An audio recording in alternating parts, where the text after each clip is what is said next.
My name's Michelle Owenby. I am the director of the Division of Air Pollution Control at TDEC. I know and I see a lot of familiar names in the participant list. So thank you all so much for joining us this morning. As we go through this webinar, please just know that this feedback to us is very important. We are embarking on a slightly different approach to our Title V fee structure. And so everything you all are going to say to us today is something I want to hear.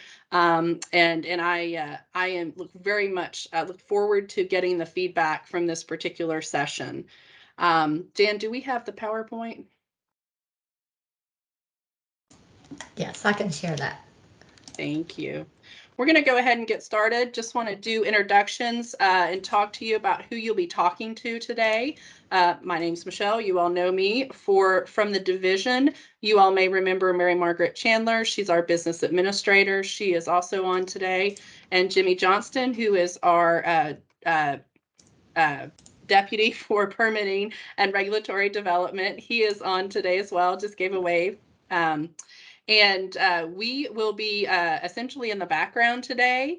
We will be a technical resource so we can answer questions, but our Office of External Affairs are the folks that you will be communicating with directly today. We have Jan Compton, who you all saw earlier. She is running our PowerPoint and very much appreciate her. She is going to be our background master and she will be running a breakout session. We also have Chuck Yoist. He is a regional director for our Columbia field office. He will be joining us as well. Thanks, Chuck. Gave you a wave. He'll be joining as well and will be a facilitator in one of the breakout meetings. Finally, we have Rudy Collins. Many of you all know Rudy. He is our regional director out of our Jackson field office. And he will be running and facilitating one of our breakout sessions. So we very much appreciate their assistance. Also want to make sure folks know we do have some administrative staff on as well. They are helping us by keeping notes. And so if you don't recognize a name that's in your particular breakout, that is likely one of our administrators who is being kind enough to sit in today, help us take notes and help us document this session. This session, as you can tell by the blue band at the top of your screen, is being recorded. And each of the breakout sessions will be recorded as well.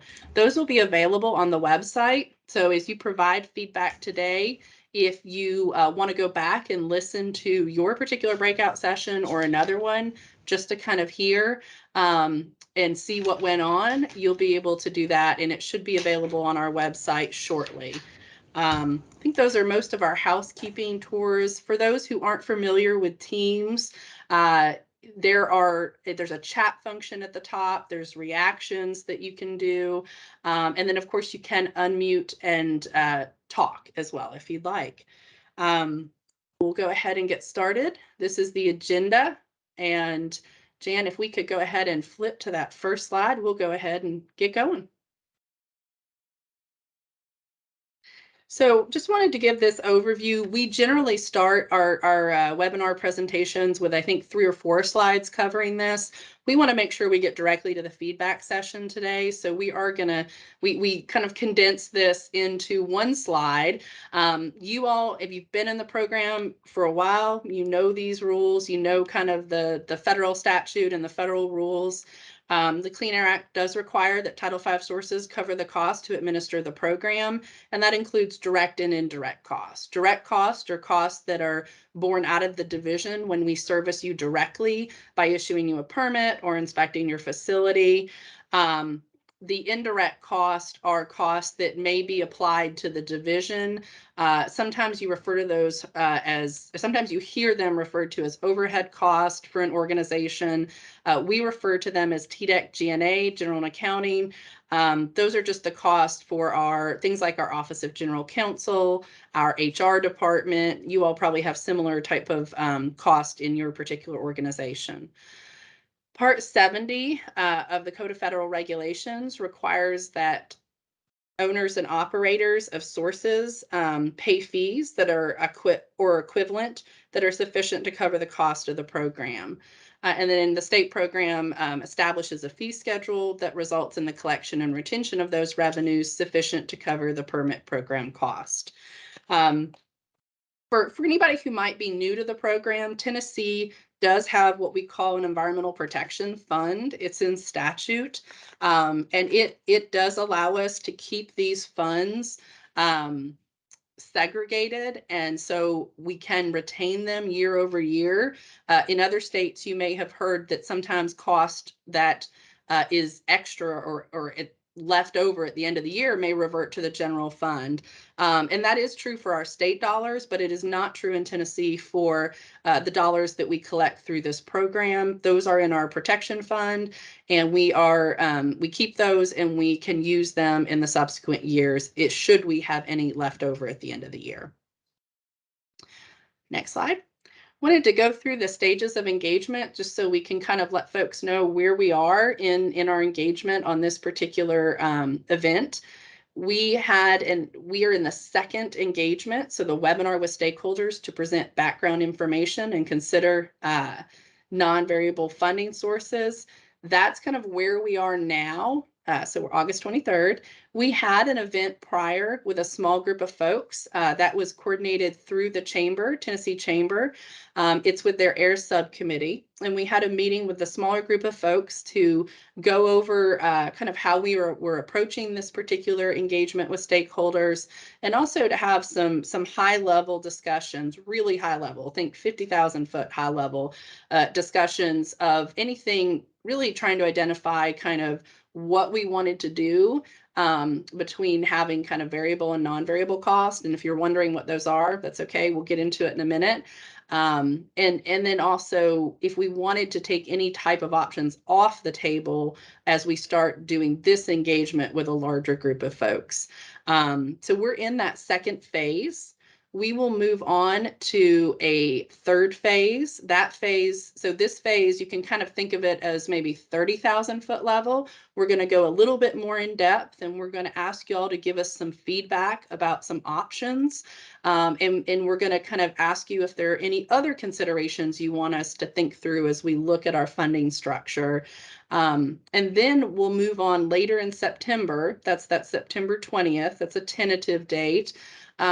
For a third webinar. That webinar will actually be the presentation of kind of a refined fee structure diversification options or scenarios.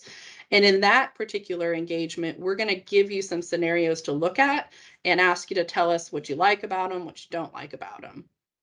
So if you are finding yourself today trying to figure out, gosh, I like this option, but I want to know exactly what cost I would put to it, just hold on. That's what's coming in that third particular engagement session at the end of September. We will get there, and we will definitely want your feedback on that. In between today and the 20th, we will brief our Air Pollution Control Board. That'll be at our September 14th Air Board meeting. Welcome you to attend that. Our board does like to stay up to date with where we are in these particular engagements, and so we will provide them an update. Once we get through the third webinar, we will then start working in earnest to put pen to paper on actually drafting our draft rule, and then that rule would proceed through our formal rulemaking process.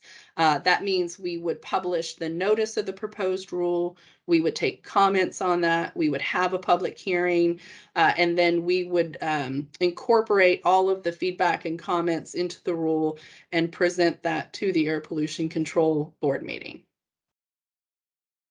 Next slide, Jan.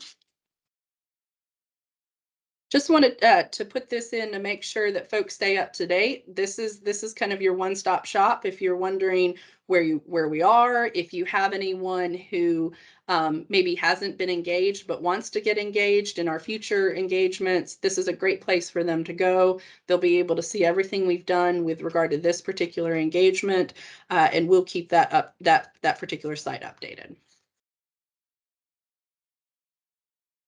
All right, and thank you. Tara has gone ahead and put that in the chat if you want to grab it and make it a favorite. So why diversification? This is, we've had a fee structure for a long time in our Title V program that has worked relatively well for us.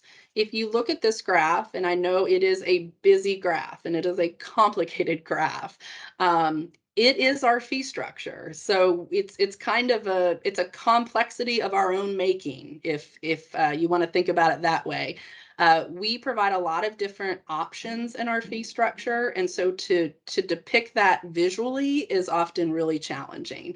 But what this graph does, and one of the reasons we wanted to show it to y'all, is it does show the story of back in the early 2000s. If you look at the left end of the graph, 2004, 2005 time period, you see a period in which our current fee structure, which for those who may not remember, is our dollar per ton fee. And as y'all know, that dollar per ton fee is different if you're an EGU, and it's different if you're a non-EGU. It's different between allowable and actuals. So there's about 4 or so of those numbers, but that's the dollar per ton rate, and that's the blue, or I'm sorry, that's the allowable tons collected on that left end of the graph. So the blue is that dollar per ton rate, and the orange is the actual tons collected. When we were at the early 2000s period, we actually thought about our dollar per ton rate as being less variable. Even though we knew it fluxed each year with the way folks chose to operate their businesses, it was relatively consistent. We had a consistent number of sources within the program. We didn't see a lot of flux for folks who came in and out of the program each year. And generally, folks were operating within kind of a good low percentage point of what we thought would bring in the emissions that then match the dollar per ton revenues that we were bringing in. So we thought of that particular structure as a little more non-variable. That's changed, and obviously you can see how that's changed as you move forward in time and you move down the chart to 2021, which would be last year. We went from collecting a large amount of revenue through our dollar per ton rates, and now in 2021, we are collecting much less revenue. And so that particular element of our funding structure has become more variable over time. Now we're not seeing large gaps. So in other words, we didn't go from 2020 to 2021 and drop by a huge amount, but it's variable in the sense that it's going down over time. It's also variable in the sense that we are less able to predict what the revenues will be a couple years in advance.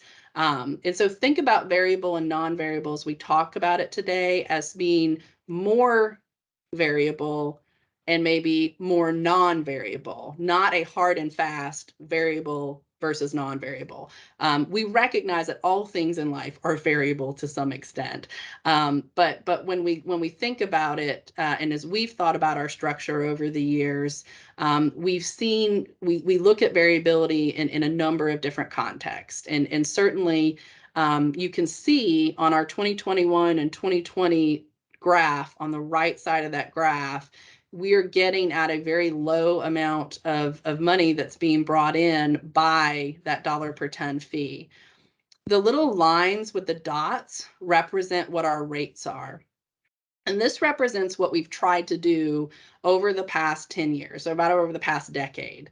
We've tried to keep with our current structure. We've heard from our stakeholders, it's simple. Folks like it. It doesn't have a lot of complexity to it. It's an easy payment on an annual basis. So there's a lot of good things that we've had about our structure that have worked for us. But as you can see, when you get into the 20 and 21 year, that particular rate has to go really high. And then the corresponding bar chart below, we're not bringing in a lot of revenue from a very high rate. And that's kind of the story that we see in our current structure, is that we're not really able to get at what we'd like from revenues, or what we think we ought to get from revenues for something that has such a high rate to it. because we are seeing declining emissions. And so those corresponding revenues that are coming in at the bottom are not what we'd like them to be. Also I mentioned predictability. Predictability is important. It's important in y'all's industries. It's important in what you do for your business cycles. It's also important for what we do when we think about how we fund the program.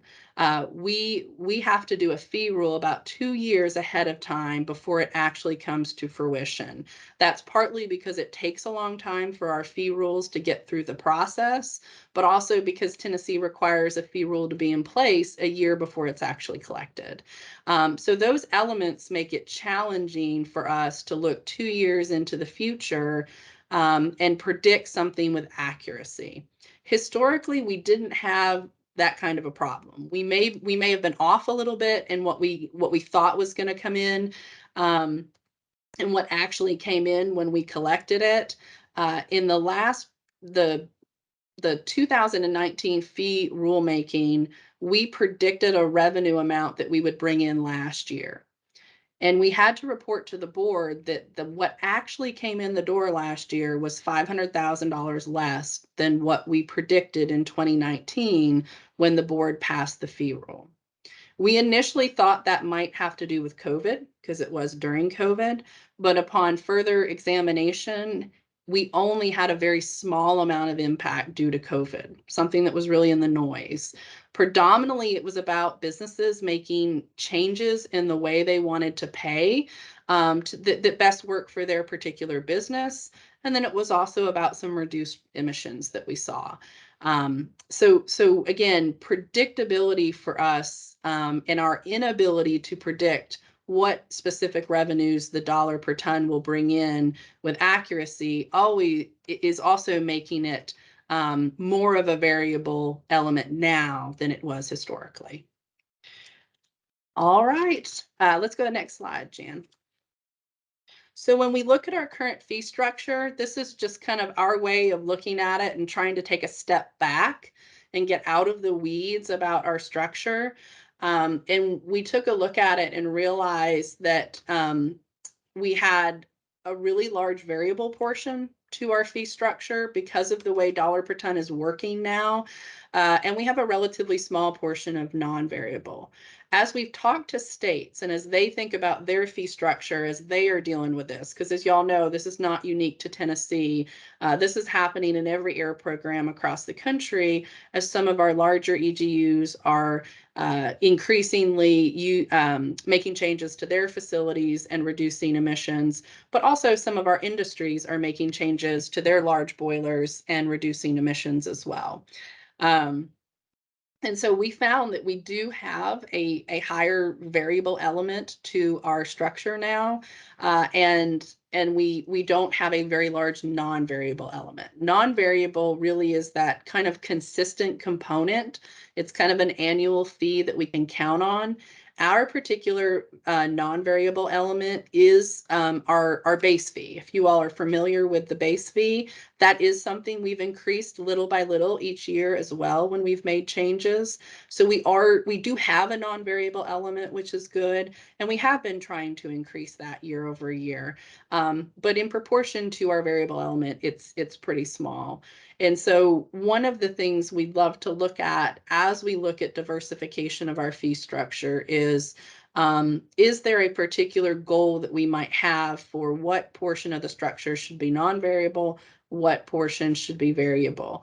When we met with our small group of folks in our first engagement, we acknowledged that this was really hard. There's no perfect answer to this. And as you look across the country, every state air program is funded very differently. And so there is no magic percentage number that we're going to get to.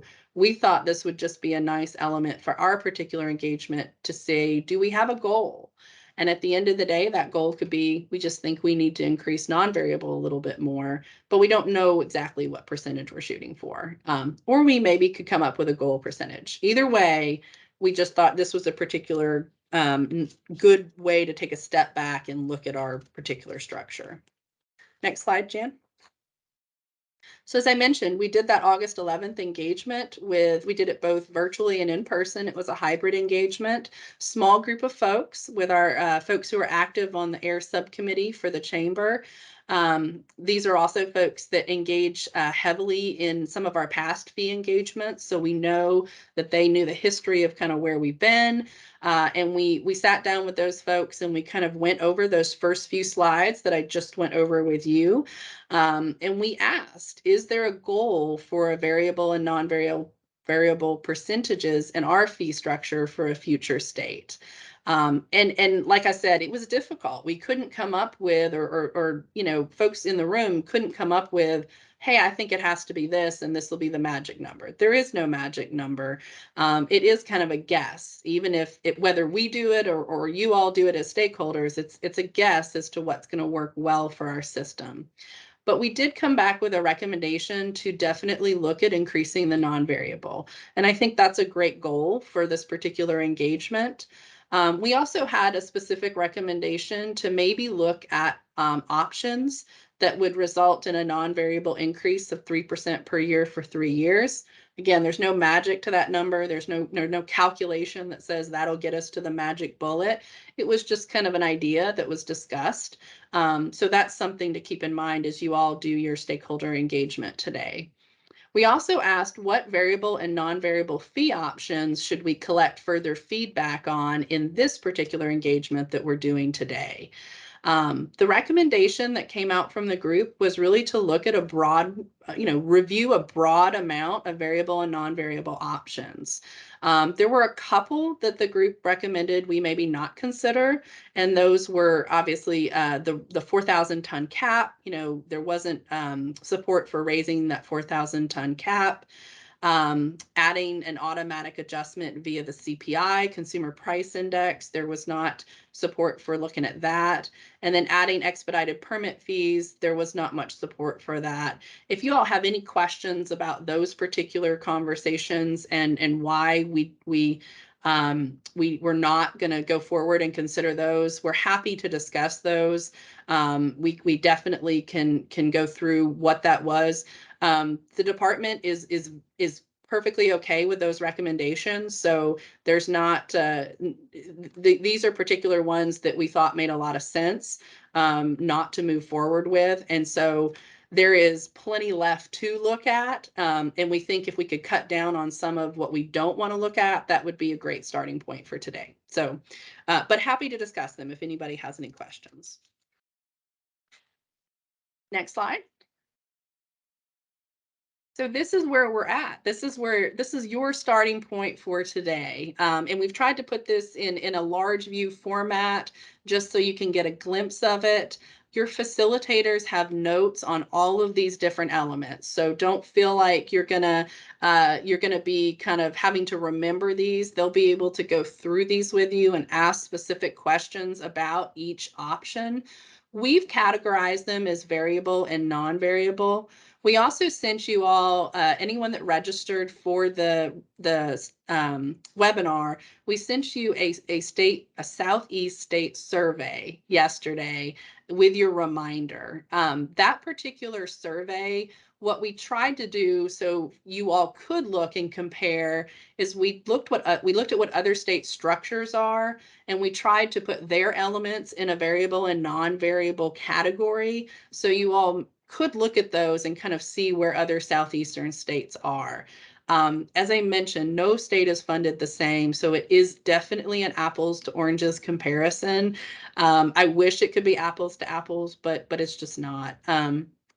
But that'll give you kind of a high level glance as to kind of what our structure would be and what their structure is. I will say you'll see a disclaimer on that.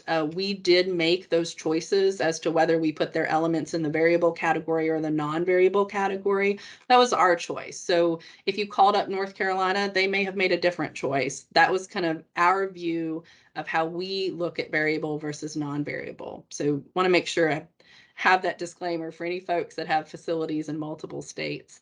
So we looked at, if you see this chart, you've got the variable elements at the top, dollar per ton, and our construction application permit fee. For our rulemaking that occurred our last rulemaking that we did, we removed the exemption for current Title V facilities not paying that construction application permit fee. So that's where you see that second element come in as an existing part of our fee structure today. It is a graduated scale based on emissions because that was what was already in our rules. We did not want to propose in that particular fee rule. We did not want to propose anything else because we knew that we likely needed to move towards this type of engagement. And we wanted to make sure that we got y'all's feedback if we were going to move to a different way of looking at construction application permit fees. We wanted to make sure we had a chance to do engagement and get your feedback on what that would look like. So that's why that one currently is just based on the graduated scale that was already in the fee rule. The second option there is where we move into blue. Blue represents our new options that are not currently in the fee structure, but could be added if we get feedback indicating that there is support for that. The first blue element on variable you'll note is the rework of the construction application permit fee. States look at this type of fee in a lot of different ways. So, we could keep it graduated based on emissions. You could adjust and do it by permit type. So a PSD permit would have a different fee than a non-PSD permit, and so on down the line. If you move over to non-variable, again, our base and our minimum fee are part of our structure today, and our non-variable elements in blue are those new type of elements that could come in.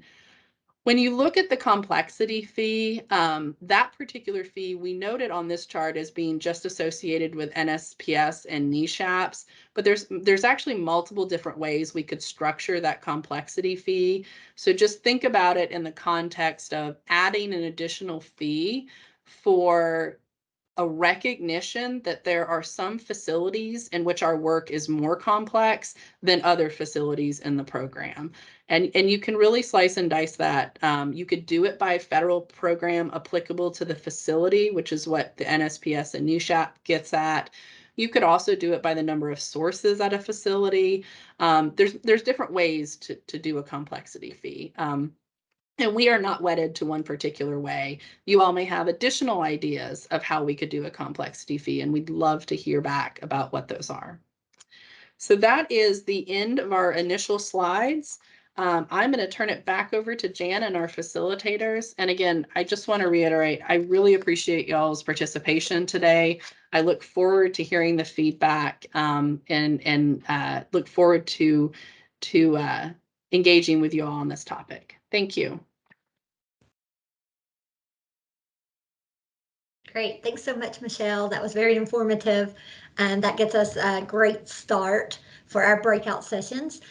Just really quick, before we break out, I want you to meet Chuck and Rudy. Chuck and Rudy, if you guys want to turn your cameras on, Chuck, Rudy, and I will be leading the 3 breakout sessions.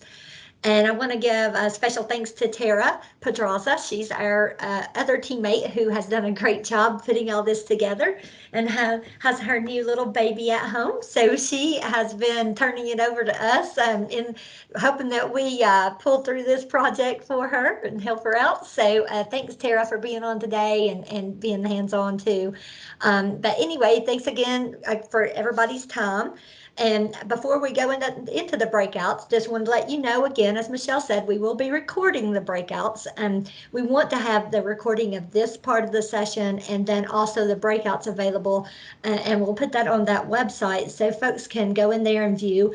And at the end of this, we will also share with you a link to a survey where you can go in and make further comments. And if you think like 2 days from now, you think, oh, I wish I had said this, or I wish I had mentioned that, or this might work. So please do that brainstorming. Feel free to add and give us those as we go. So I think Tara has our rooms ready and will break us out. We have just divided everyone up to get into the rooms. We have about 15 folks in each room. We ask that you please speak up, participate. We want everybody to feel comfortable. Michelle and her staff will remain in the main room. If we have any major questions, Tara will take care of that. She will bounce back and forth with any major questions. But, most of all, we just want to get that, as Michelle said, that high level view today and just see if there's anything that is being considered or could be considered that you would be amenable to, and what things would we not want to consider. So if we can just break out some of those into some yes and no's, I think that'll be a huge success for today. And then, as she said, as we advance, we'll tweak it down into some more specifics. But that we want you to feel free to speak up and join us in our breakout sessions. And we're looking forward to your input and your expertise. Thank you so much for joining us. Now we have a lot of ground to cover. We have scheduled 45 minutes, and I hope that you'll participate and by giving us feedback as I prompt you with questions. And obviously the way to do that is to unmute to speak or raise your hand and your virtual hand, and I will acknowledge you and invite you to speak. Please do that. When you're not speaking, mute again to prevent any kind of disruption. So that's kind of the rules of the road, if you don't mind. And the way this will work is that I'm going to pose a question, and we've got a lot of them to cover. So just bear with me if I move things along, if we're spending too much time on one single topic.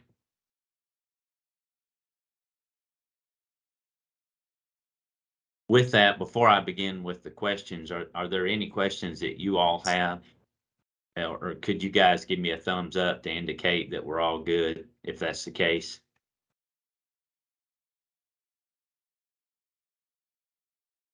Awesome. All right. Well, again, feel free to raise that virtual hand or to unmute and respond as I prompt you with these questions.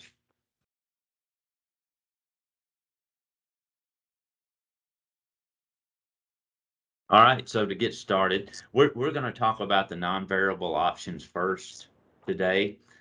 And Amanda, just so you know, if in case you're following the facilitation script that I sent yesterday, if you're using that for note taking, just realize that I'm skipping to the second half to cover the non-variables first. So with that, the topic is the base fee. And I'd like for you guys to tell me, is this a fee supported as part of the future fee structure?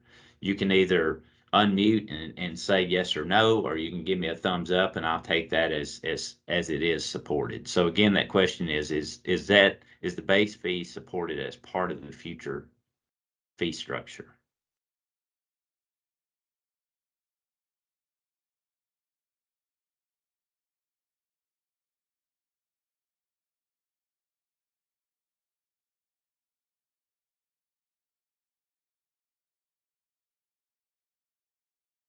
Laura, would you like to share or provide feedback? Yeah, can you hear me? Yes, ma'am. Okay. That's the base fee that we have currently, right? That's What you're talking correct. about? Yep. Okay. Yeah. I don't see any push to eliminate that from the future funding options. I think that's kind of accepted already. Okay. Thank you. Anyone else have any comments?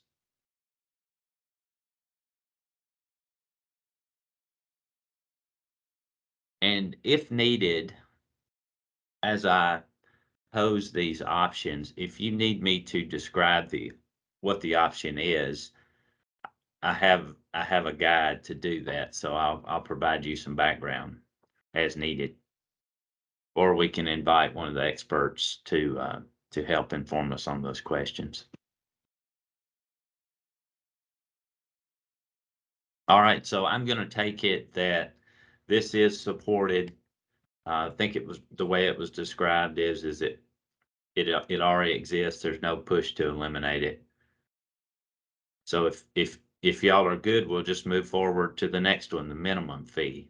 This is one that this one is also already exist. And let's see, I've got it described as a facility that calculates its dollar per ton fee and adds it to the base fee. Considered non-variable. So I'll go ahead and pose the same questions. You'll recognize the questions each time more than likely. Is this fee option supported as part of the future fee structure?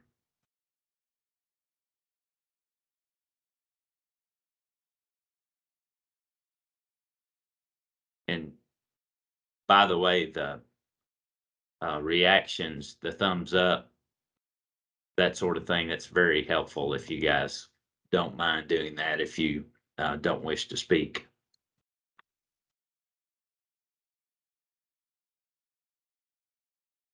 I have a question about this one too. Is there a reason to have a base fee and then also a minimum fee?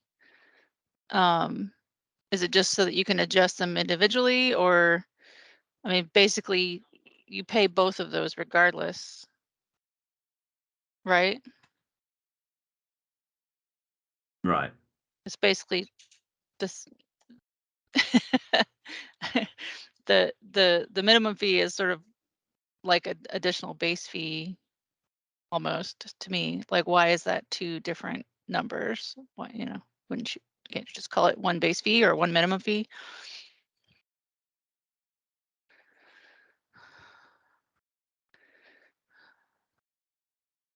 All right. I'm going to put that, or Amanda, let's document that as a question to pose. Why are they separate? Why can't they be one and the same? And we'll follow up on that question. I see a hand raised, and let me look at my Steve Powell. Did you have a comment you'd like to make? I believe that that's there for companies like ours that choose to take the whole limit as consumed and pay it as a flat fee, as opposed to doing the effort to actually track what we use.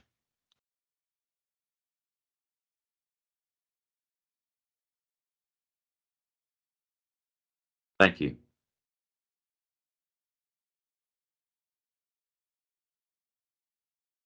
All right, so I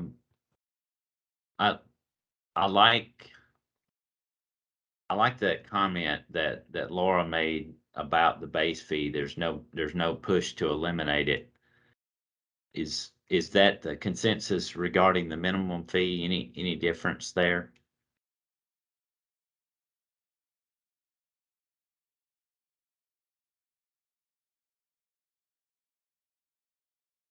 I'm going to take silence as a no, so please speak up if you feel otherwise.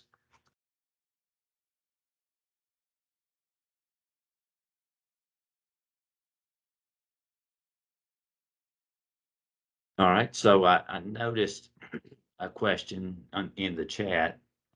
Said, don't really understand the point of the question. There isn't an option to change the fee structure whether we agree or not. I don't think that's true, Julie. If I indicated that, it was it may have been incorrect. So let me communicate to see if we can get one of the air pollution folks to answer these questions. So give me just a moment. I'll do that.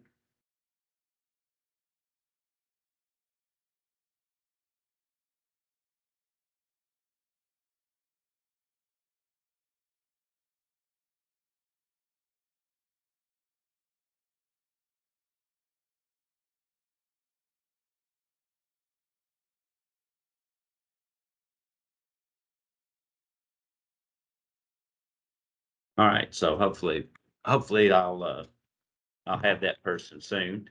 I'm gonna go ahead and talk about the complexity fee. So that's the next non-variable. Complexity fee that covers complex work associated with NSPS and NESHAPs. So is this a fee option that's supported as part of the future fee structure?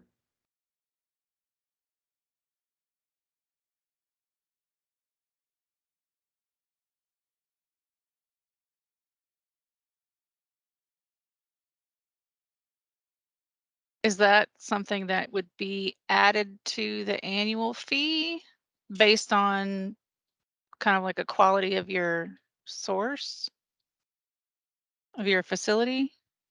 Or is that something that's, I mean, it's not, if that's non-variable, then I would think that that's the case. Does anybody else understand it that way?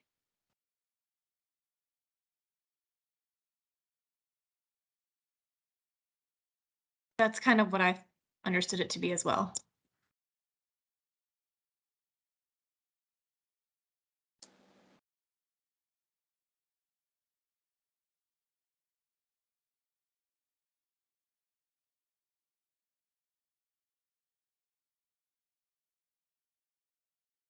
I'm going to read you some information I have on the complexity fee.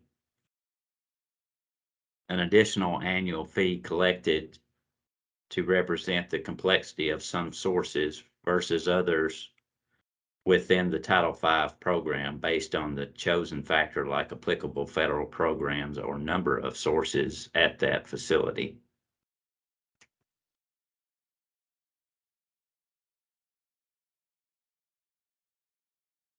Hey, this is Jimmy Johnson, Deputy Director for the Air Division. I was told y'all had a question.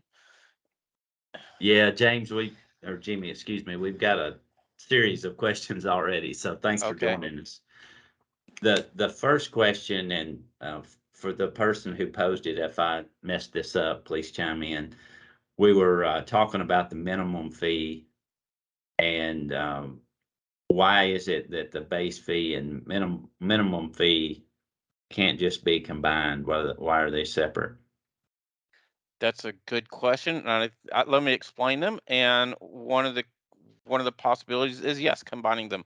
The way the fee system works is every facility pays a set amount. It's called the base fee. In some states, they call that the maintenance fee. Right now, that's $5,000 per facility. It's going to go up to $6,000. They then take their tons, either actual or allowable, and multiply it by the dollar per ton. They add those two together, and that would be their calculated fee. If that calculated fee is less than the minimum fee, then they pay the minimum fee. This year, the minimum fee was $9,000. Next year, it's going up to $10,000. So if a facility does all those calculations, say they owe $2,000 in dollar per ton fee, add that onto the $5,000 base fee, and they get $7,000. The minimum fee is $9,000. They would pay $9,000. If it came up to say $12,000, that's greater than the minimum fee. They would only pay the minimum fee. One of the things that it's on the table is should we basically eliminate the minimum fee and then bump up that base fee to compensate for that. All right, thank you, Jimmy. Anybody want to ask any questions or provide more feedback based on that? No, but I did have a question. This is Mike Tritipo, Jimmy. How are you doing, buddy? Good, Mike. Hey, complexity fee, the annual fee based upon the complexity of your site. And Chuck was saying that would be calculated based upon the number of sources or the complexity of the facility that is being permitted. Is there is there going to be a limit, a ceiling on which the state will collect that annual fee to a maximum? There could be. This is a concept. Having a complexity fee is something we've never had before. The survey that you may have received, the other state survey, there are different states that do that different way. Some are based on the number of federal programs like New Source Performance Standards, NESHAPs. There's at least one local program we heard of that based it on a number of permitted emission units. And there may be other ways, but one possibility is to cap that. We are open to everything. We want to know what's in the bucket, what's in there for consideration. Okay. Thanks for the clarification. Great, Anything thank you, else for Jimmy. me before I go back to my corner? Well, Jimmy, you're welcome to stick around and be in the background. I think that's going to end up needed anyhow. So, Okay. I just want y'all to be free to talk amongst yourselves, and I don't want to in any way influence the conversation. So whatever you would like, Chuck. I'm at your beck and call. yeah, just hang out in the background. I'll hang out. All right, Yeah, cool. thanks. And Julia, I want to check with you. You've had some questions and want to make sure that that we get those covered. I and she's posed those in the chat. Jimmy, if you can see those, can you address those, or do you need me to read them to you?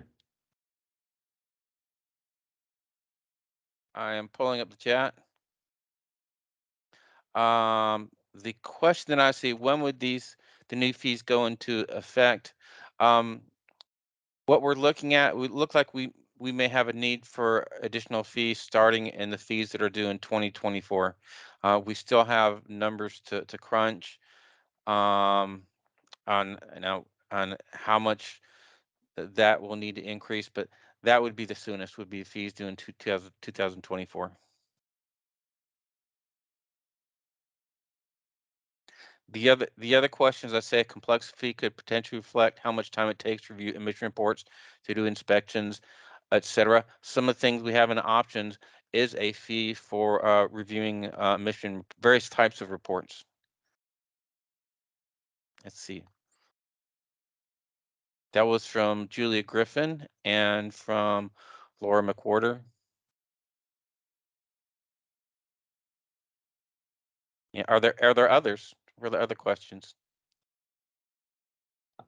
I'll go ahead and move us forward then, Jimmy. Okay. Thank you. All right. All right.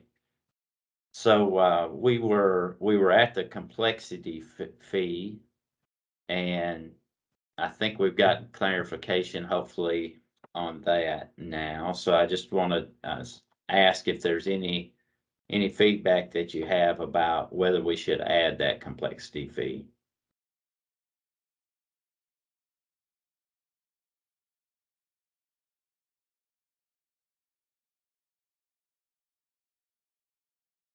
And if you feel like we shouldn't, we'd love to know why you feel that way.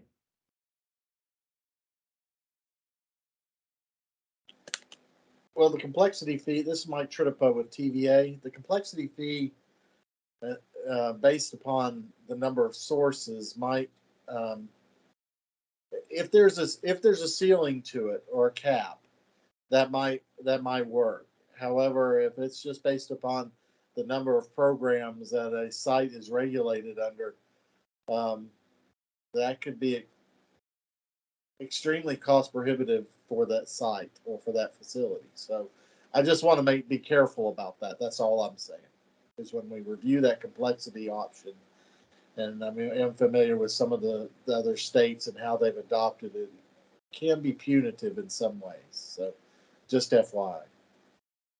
Thank you.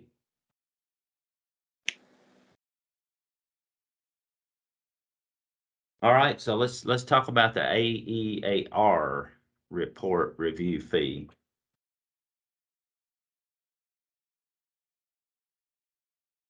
I'll go ahead and assume that you guys are aware of what that means and ask you if you think that that option would be supported as part of the future fee structure. Chuck, will you say the name of the thing you just mentioned again? Which fee is it potentially? It's the actual emissions analysis required review fee, Thank you. AEAR.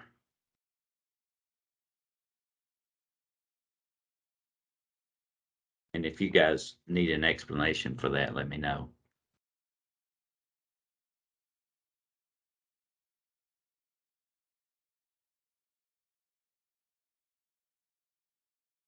Is that Anybody want- something that, Yeah. I'm just wondering if that's something that, I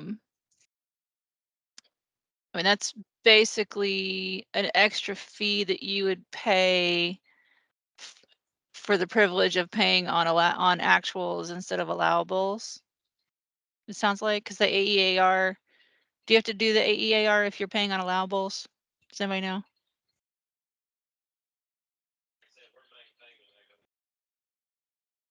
I know we do an AEAR, but we pay on actuals for a lot of it. So, Jimmy, were you gonna chime in Yeah, on that? you are correct. If a facility pays on allowables and is invoiced, they do not have to submit an AEAR report.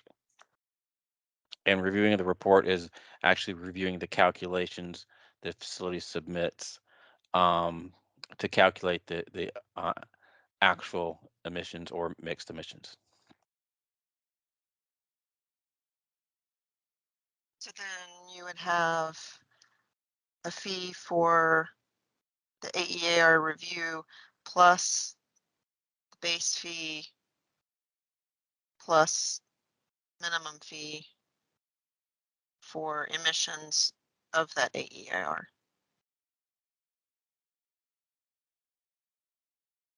Yeah, I think that's just adding extra complexity to a fee structure when we already have a difference in fee rate for if you're paying on actuals versus paying on allowables. So,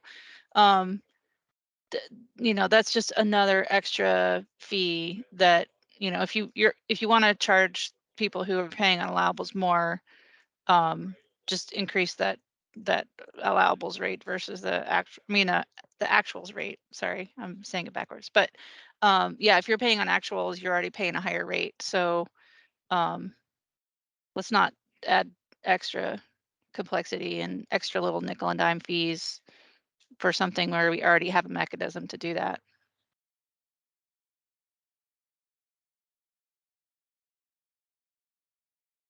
Thank you guys for sharing. All right, so let's talk about the acid rain permit fee. I'm curious about your thoughts on it as being, if it's supported as part of the future fee structure.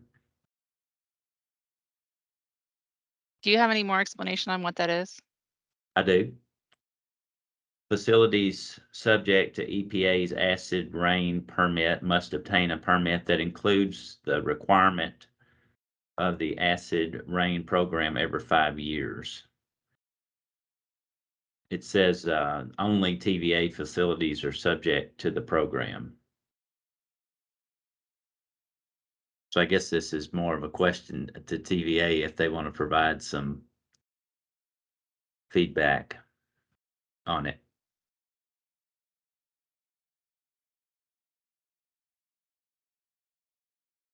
Well,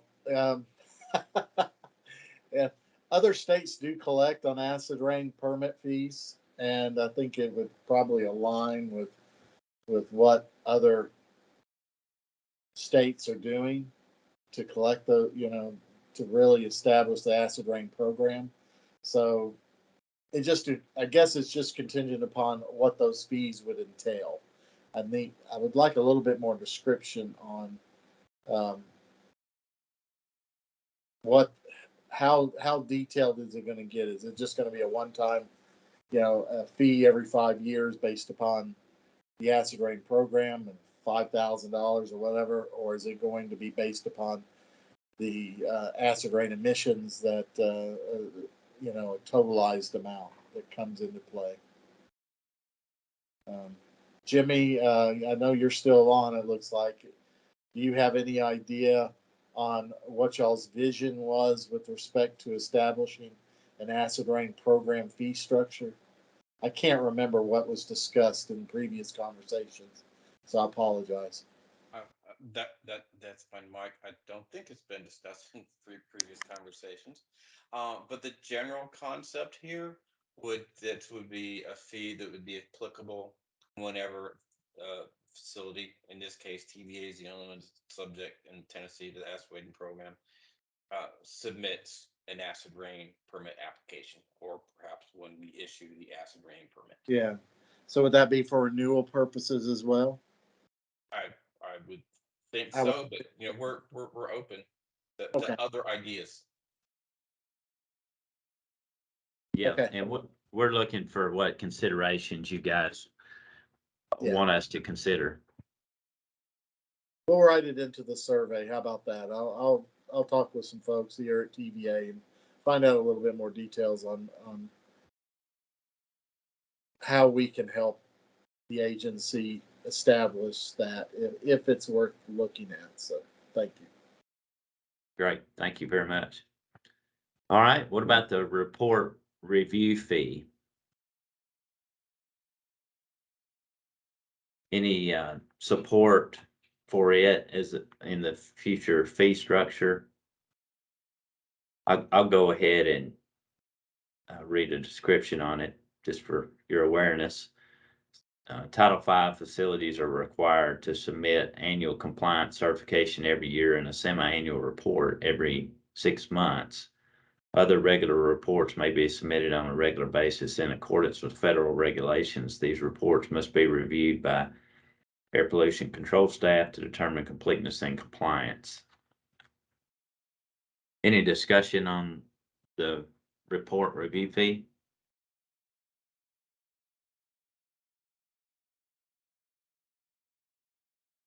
And if it were, go ahead. I was gonna say, that's another thing that everybody has to do. So unless you're going to differentiate that fee based on some variability in the sources for Title V sources, just include that in the annual fee amount instead of having a separate extra fee. Like if it's something that everybody has to do anyway, then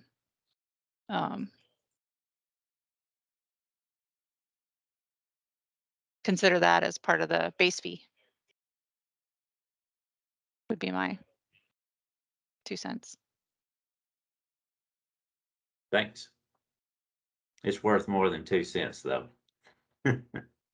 So, any other considerations about this fee? How about the NSTAC continuous emission monitor audit fee? That's a mouthful.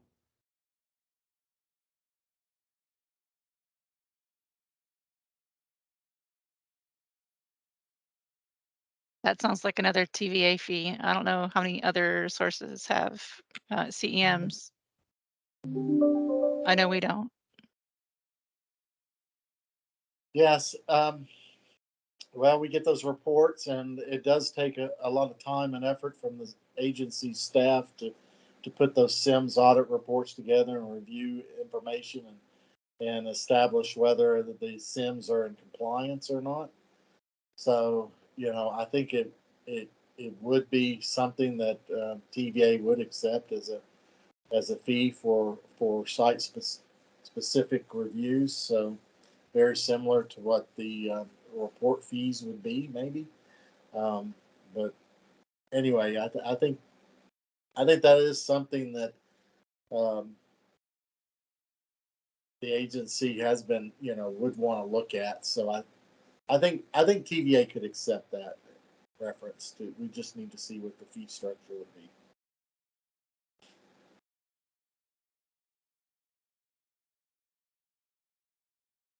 Any other, anybody else want to speak to that? And let me call your attention to the chat in case you don't have the chat visible.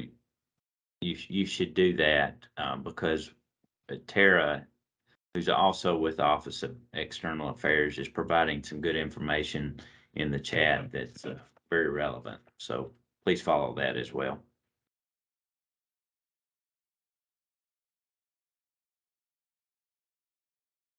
All right, so we're going to keep moving here on the renewal of operating permit fee.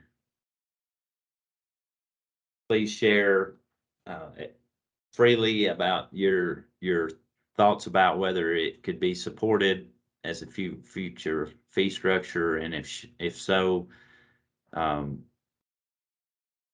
what considerations should TDEC consider to set the fee?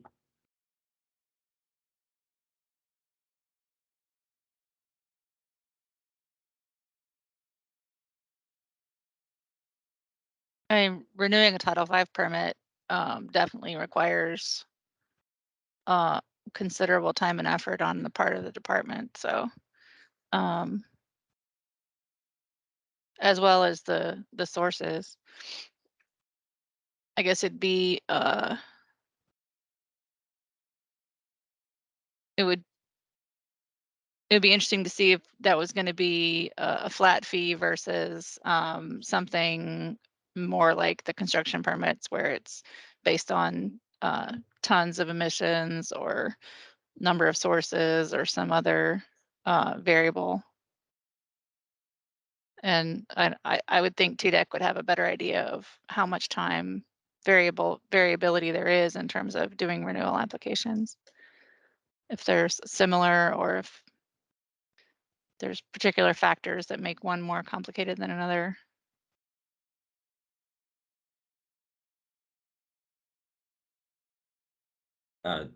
Jimmy, there was some ambiguity. I'm not even going to try to say that. Uncertainty.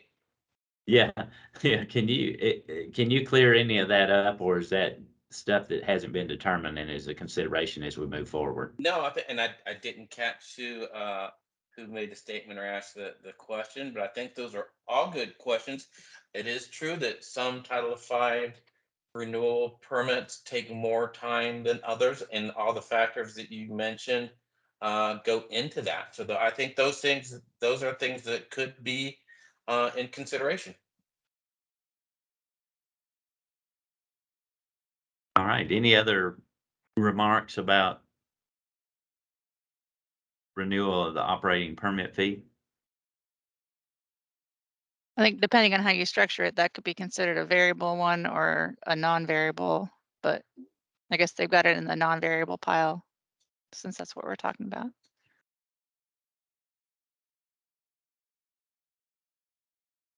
Very good. All right, let's move to the emissions inventory review fee.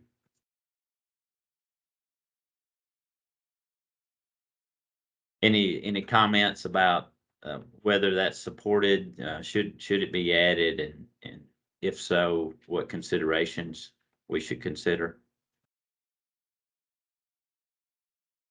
Or if no, let that be known as well, if it's not supported.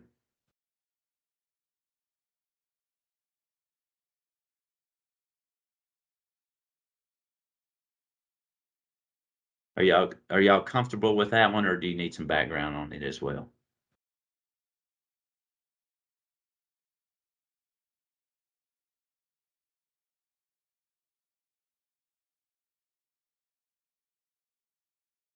Could we have a little bit more background on that? Yeah, be glad to. Thank you.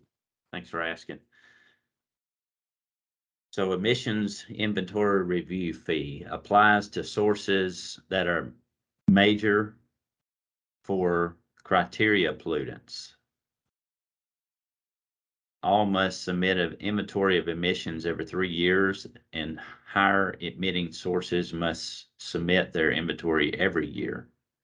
AP staff, air pollution control staff, review these reports to ensure that they're correct and enter the information into EPA's National Emissions Inventory Database.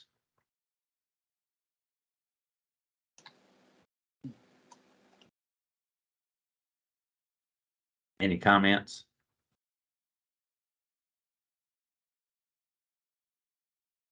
I think that's a viable one. Especially since there's a difference between larger. There's not currently a way to account for that time on the part of the department. Thank you. Any others?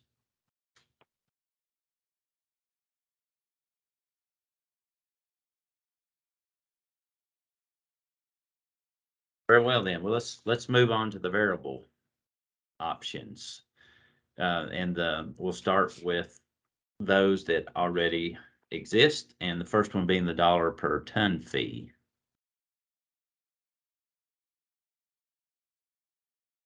Any thoughts you guys would like to share on it being supported in the future as part of the fee structure?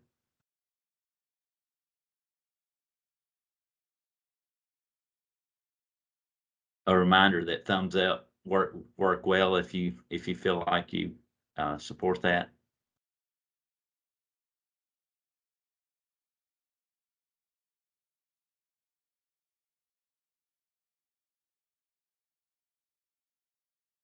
I'd also ask if there's any elements within this option that should be adjusted.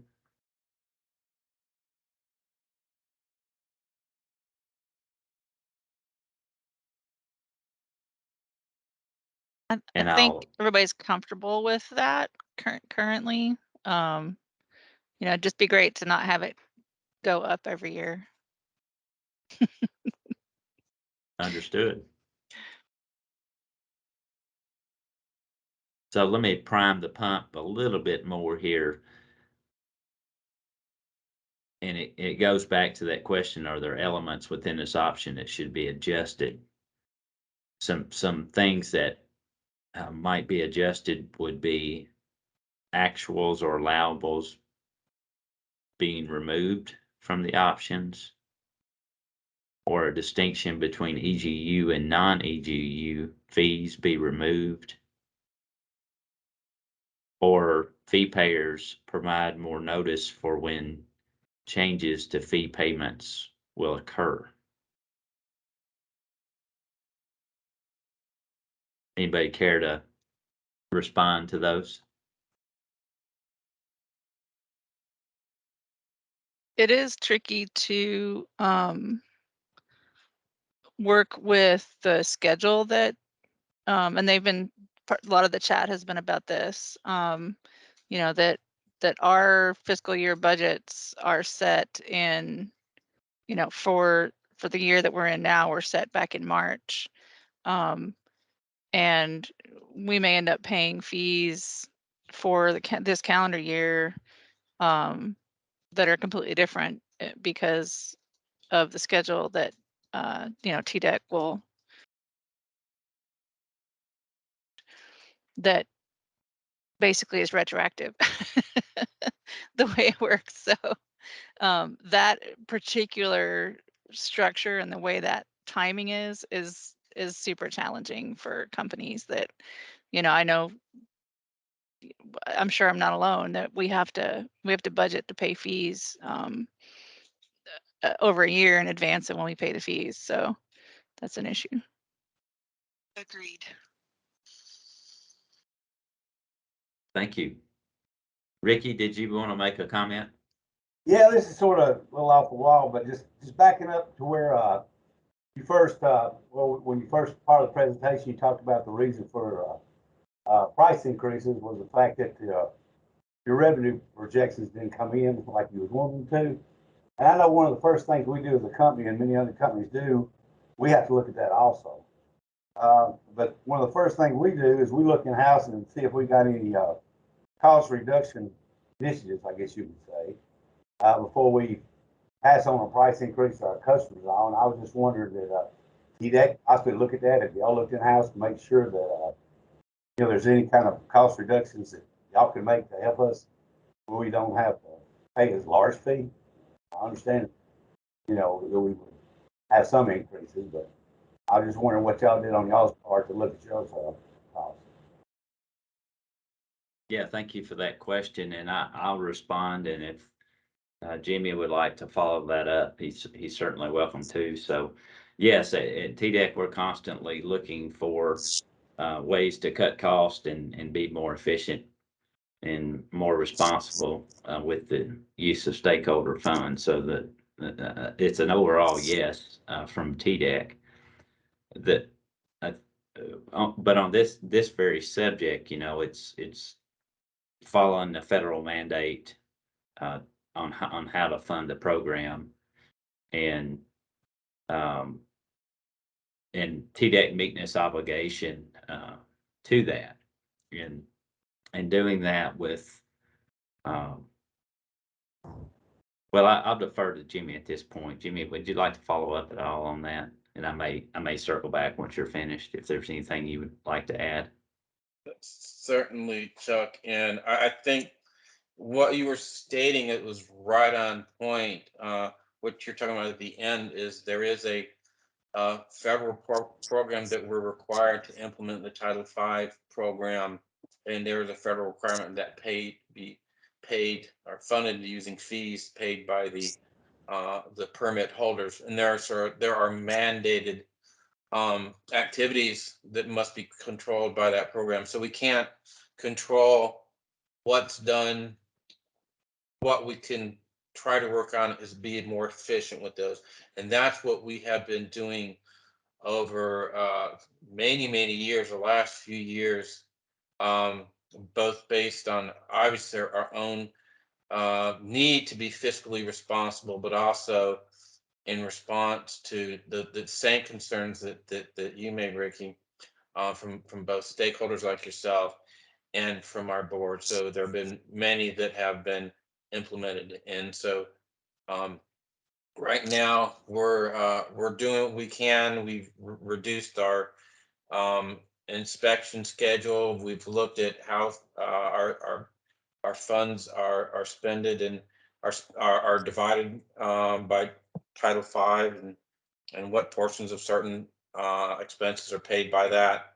But we continue to do that. So that's something we will always continue to do, but there will always be an expense. And one thing I will add before I turn back over to Chuck, even though emissions go down, that doesn't mean work goes down. In fact, in many cases, work goes up as new regulations come into place that we have to implement and enforce. But thanks for that question, and that's something we've done and continually do, is find ways to reduce those expenses. Thanks, Jimmy. And Thank you, Jimmy. I appreciate y'all question. And I do realize, like I said, y'all have your inspections are less frequent. I do appreciate what y'all are doing. Just let everybody, we're all in the same boat. We just trying to. all right, thank you, Ricky. I appreciate your openness. All right, so let's talk about the construction application permit fee, if that's one that would be supported.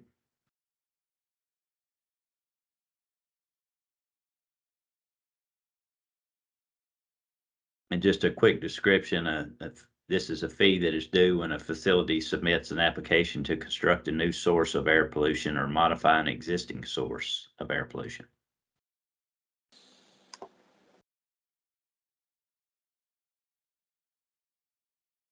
Well, TVA, we would support that.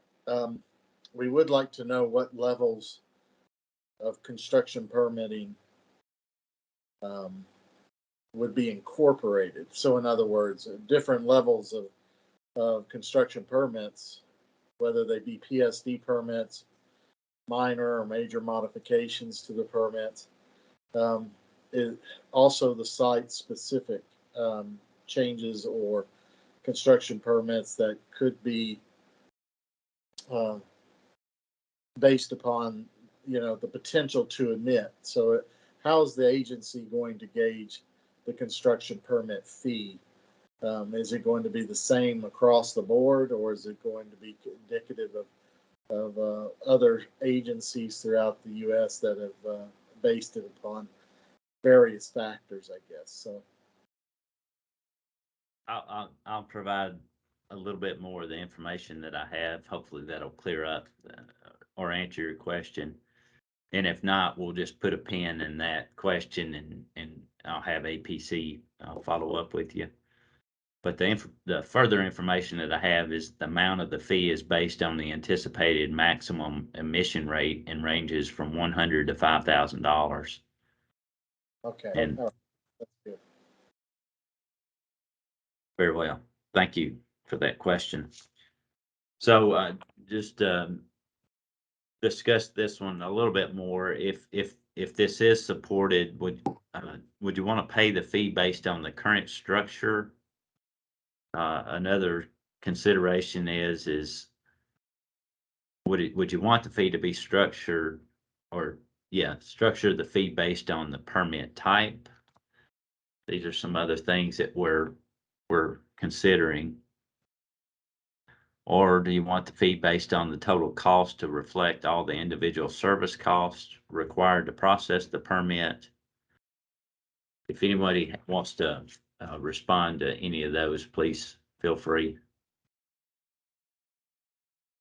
Laura, you may want to comment. Yeah, thanks. I think that the main issue, and I was talking to Mike Havishik about this earlier, with this is it would be nice to have some permits that don't require a fee. If you're going to charge me $100 to do an administrative amendment or something, like it takes more, it costs more in my time to get a check cut for $100 than the $100 is worth. So, it'd be nice to have a cutoff where, at some level, a construction permit is or permit application is essentially de minimis, no fee. And then for ones that are more complex, absolutely, I think that a fee is appropriate. But don't, again, make it, pick a threshold at which the effort is significant enough to be worth a significant check, and if it's not, then just don't worry about it. If we have big projects, we can, the project can fund an application, but if it's just small changes, it's harder to pay for. Thank you. Ricky, did you want to comment there, or are you good to go?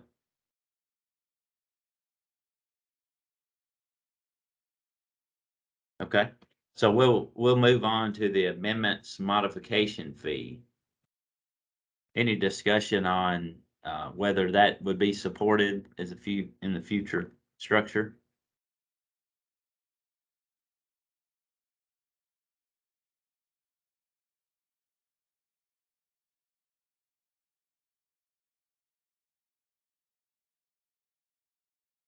And if you're inclined or thinking yes, we're curious what type of amendment modification should have fees, and some types would be construction permit amendments, significant modifications, minor modifications, administrative amendments, operational flexibility, 502B10 change, insignificant activity and exemption letters, or reopening for cause. Any remarks regarding those?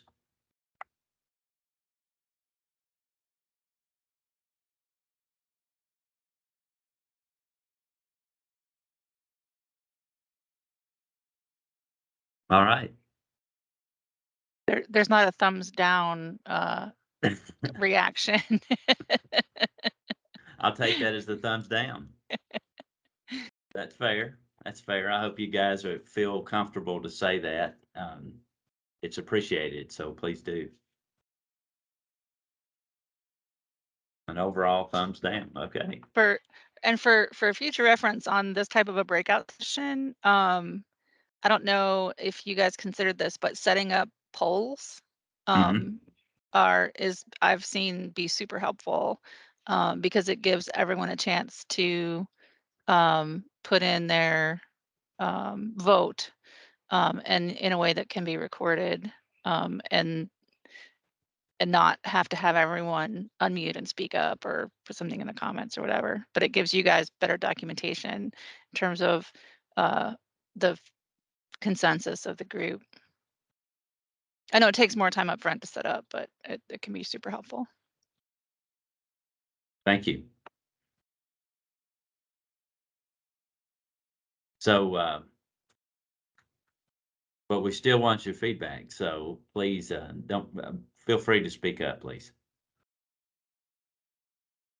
So the PAL permit fee, is that something that's supported in the future for the fee structure?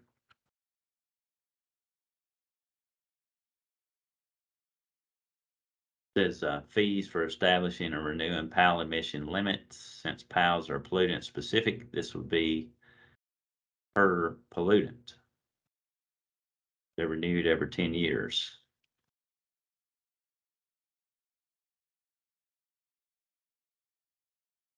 If there is support, some things that we're wondering is, would you want the PAL permit fee paid per pollutant? Any thoughts on that?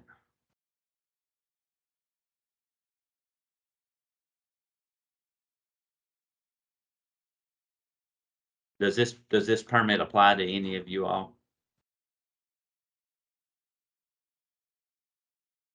I don't I'm gonna think, say, I don't know how many people have them, but I know we don't. Oh, Ricky says it does apply to him.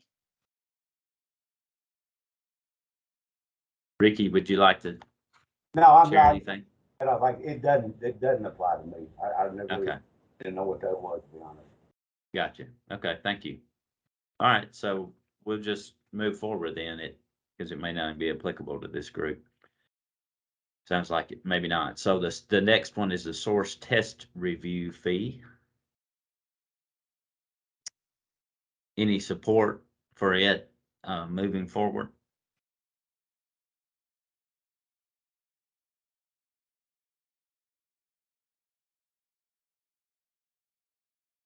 Or if there's Is lack that the source test?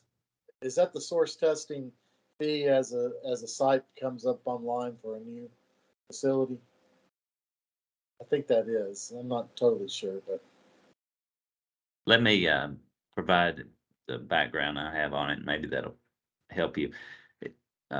Some air quality permits and federal regulations require facilities to conduct tests to measure emissions emitted from a source. This is referred to as a stack test. yes, yeah, that's what I thought it was. So yes, we would support it.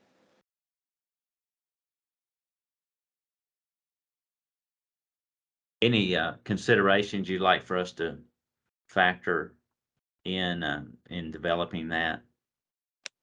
Well, it'd be preferable a flat fee. I mean, if we could. Maybe a flat fee based upon site, not make it specific to any differentiations, but possibly just a flat fee. Thank you. I'm curious as to how the stack testing reviewing program is currently funded. Is that just part of the kind of the overhead for Title V, or do you know, Jamie? They are funded at least in part by the Title V fees, just like the other programs. When they are doing work that is reviewing a stack test that is for a Title V facility, they charge their time to Title V fees plus a portion of their overhead, like their general time gets charged Title V.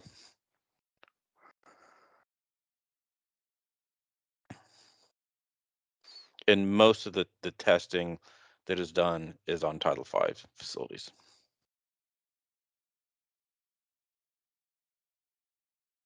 So it's funded from just generally Title V fees. They're not currently charging any fees specific to those activities That is correct. at all.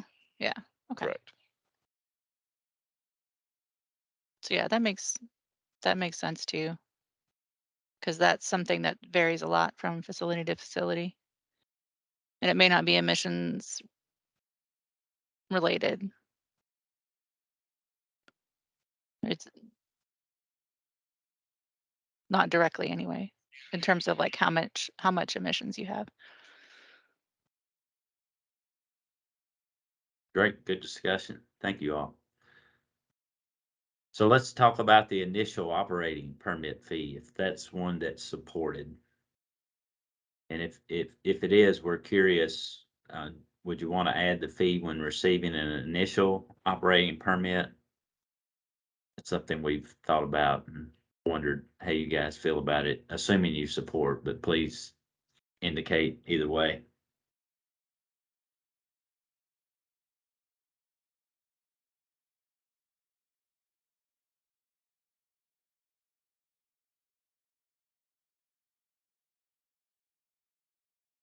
I'm not sure that that's something that would be widely supported if you're already, especially if you're already paying a construction permit application fee. Unless you don't get an operating permit for some reason, you don't actually do, construct your source. Normally that's, you just turn in a form and they issue the operating permit based on the construction permit. So, I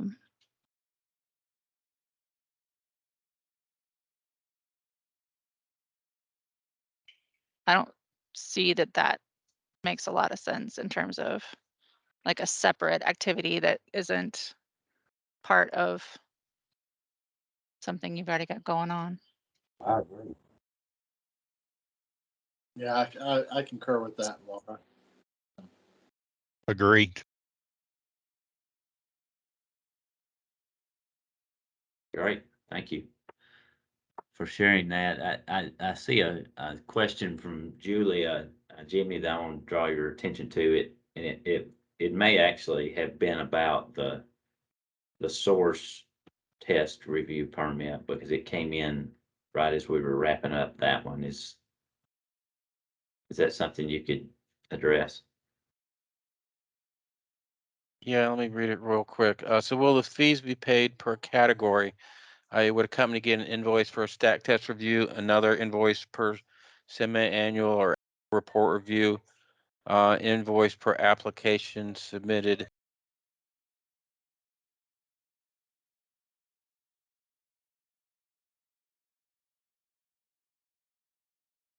Basis. I could see that, that is a way that they could work. If I know we've heard of a desire to only have to pay for that once a year. If there's a way to do that, we could look into that. One thing we do need to consider in putting this together is how difficult it would be to implement any of these. So does that answer the question? Yes, thank you. So let's talk about the request board variance fee, whether that would be a supportive. It is for when an entity requests a variance from the Air Pollution Control Board that would allow a facility to permanently or temporarily violate a provision of the Tennessee air quality rules.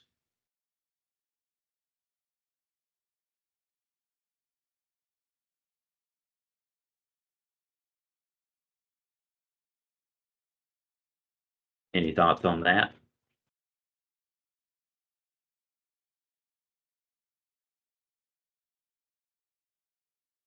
That seems like a special request or a special activity that sounds intensive. So I think that could potentially be on the table. Yeah, I guess my question with that is how much work does it take for the department to process one of those? I know that anytime one of those is filed, the technical secretary has to make a recommendation to the board. So I don't, and then it's up to the board. So I don't know. I think it would be good to know how much time is spent having to review those and kind of process those in order to determine whether there should be a fee attached to it.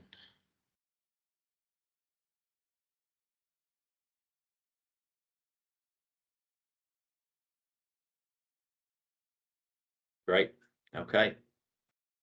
Great comments. And we are nearing the finish line, y'all. Y'all are awesome troopers. I appreciate you hanging in there and sharing openly. The next one is the source specific state implementation plan revision. If there's support for that in the future, please say. If there's not, please also make that known.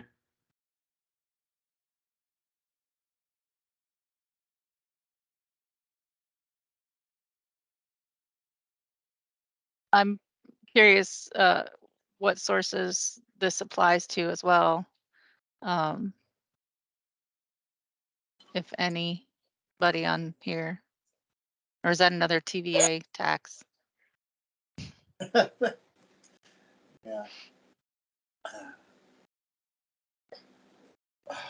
Well,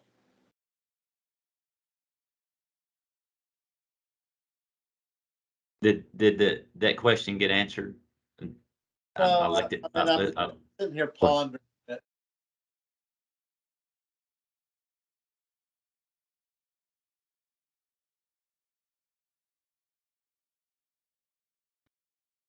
And SIP changes. That's the only thing I can think of is if the SIP is. But if it's for a federal or driven program from the federal side of the house, then I would say no, we don't support it. Because that should be included in management of the Title V funds within the agency. But I guess if it's specific, I'll use regional haze or visibility emissions such as SO2, NOx, and particulate matter. The regional haze review incorporated conditions which it involved sources that could impact visibility emissions. So that in itself could be possibility for source funding, but at the same time, if it's just a general state implementation plan for redesigning whatever is needed for the agency compliance, then I'd have a hard time selling or accepting that fee. I don't know. We'd have to think a little bit harder on that one. Understood. Jimmy, did you want to? Yeah, comment? yeah. I wanted to explain what this would be. This one would be a source specific SIP revision. So Okay. this is when a source would come to TDEC and to the board to revise our state implementation plan in a way that would allow them to do something that is not consistent with our SIP. So not only would it allow them to have an exception from the air quality rules, but the federal state implementation plan. So a demonstration would have to be made that doing things one way would be at least as stringent as what's in the state specific plan. And so these are facility specific one-off, and we have gotten these from many different entities and types of entities, both Title V and non-Title V, and they are a considerable amount of work. Yeah. Okay. That's what I was getting at. That's what I was getting at. If it's source specific, then yes, I could see us funding that. So. Okay. Thanks, Jimmy. Appreciate the clarification on that. Thank you. Thanks, Mike. And this leads us to our last one, the initial conditional major permit fee. And I've got a note here that it's going from Title V to conditional major. Is this something that would be supported in the future?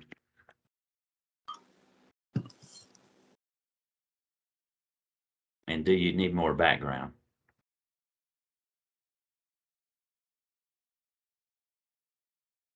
That, I mean, that's a special situation, but it still involves, I would assume, where if we're going to do application fees, that would be one that would be covered under that. It's a you know, special category, but if I'm understanding correctly, it would still potentially be, you know, a type of permit application. Let me just share the background that I have in case it helps. If an existing Title V facility removes emission sources, reduces production, or otherwise changes its operation so that it can accept voluntary emission or production limits to reduce allowable emissions below major source thresholds, it must apply for a conditional major operating permit. Since the transition from Title V to conditional major generally occurs once in the life of a facility, it's considered a variable fee. Any other discussion on this option?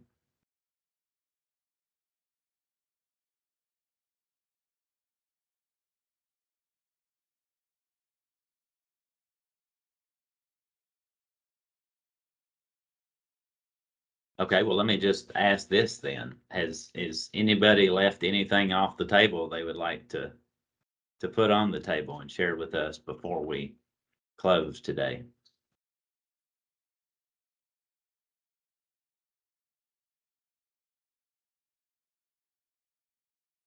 Well, we sincerely appreciate your participation, and we're going to sincerely consider your feedback, and we will be in contact in the future to get more feedback from you. So please follow up with us if you would like to.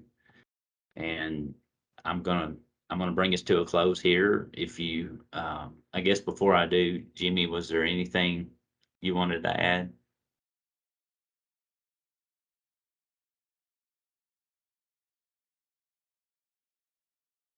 All right, hearing none, then thank you again, and I hope you have a good rest of your day. Jackson office, and I'd like to welcome you to the breakout portion of today's webinar. We will be considering several fee structure options, and we really want to hear your thoughts or concerns about each option. So we will be walking through each option, and as you consider each option, we'd ask that you please let us know if you feel that each option is supported as part of the future fee structure. And whether you like it or dislike it, please tell us why. That way it will help us to design a better fee structure. We also welcome you to provide any other feedback that you would like TDEC to consider as the structure is being developed. And if you would, as you make comments, if you would turn your camera on and identify yourself and your company, if you don't mind. That way we can capture everybody's comments. As you can see, we are recording. We are recording now. We're glad to have Morgan Cersei with us, one of our administrators, and she's going to do the heavy lifting. She's going to be putting the questions and everything into the chat box so that you can see it as we go through. And let's just get started. Morgan, if you put the first question in there. And what we're going to talk about first is the base fee. And of course, we want to know whether or not you feel like this option is supported as part of the future fee structure. If you say yes, we ask, should we increase the base? Should we increase the base fee?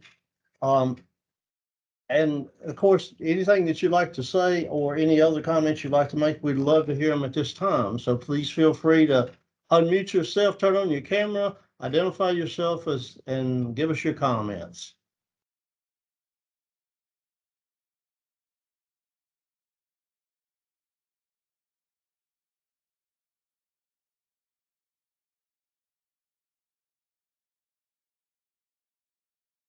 Does anyone have anything to say about the base fee?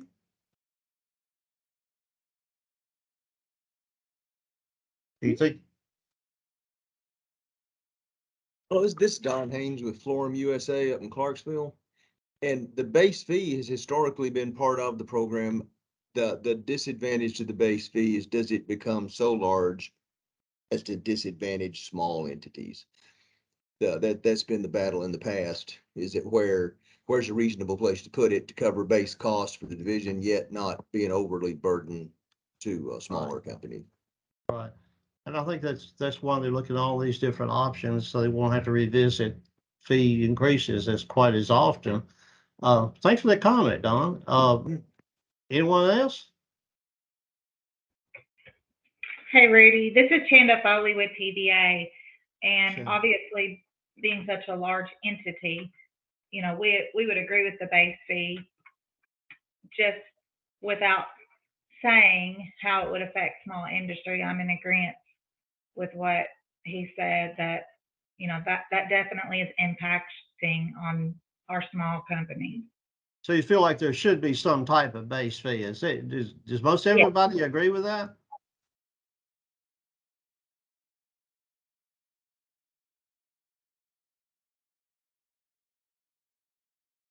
Any other comments about the base fee?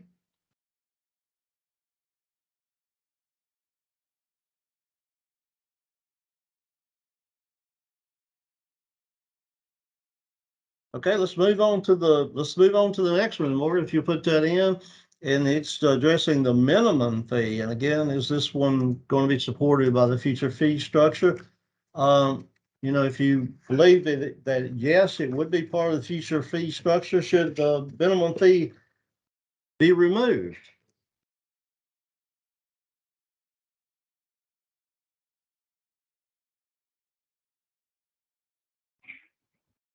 And if you think go ahead, Shanda.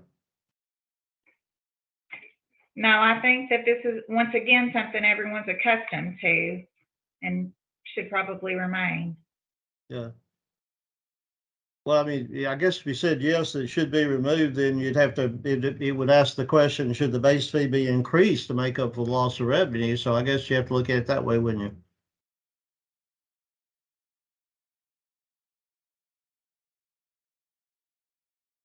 Any other comments about the minimum fee?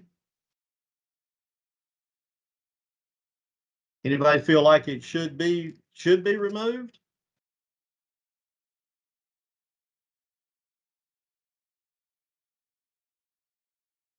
This is Don again, and I think it's just part of the system.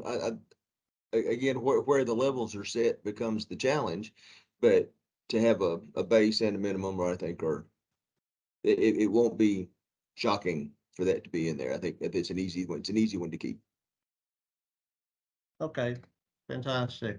And how do you feel like that relates to the base fee? Because that's just the base is just a flat fee, and the minimum could be based on the per ton fee, couldn't it? How do y'all feel about that?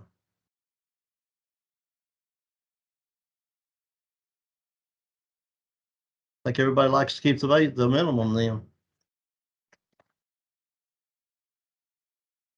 Okay, let's move on to the next one. Morgan, if you'll put that up, please. Complexity fee that covers complex works associated with NSPS and niche apps. Should we add a complexity fee, folks?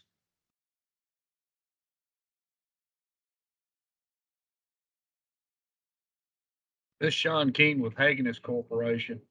I agree with the complexity fee. I think it needs to be catered more to how much work that you guys are doing, especially since we've got some of the older companies like ours.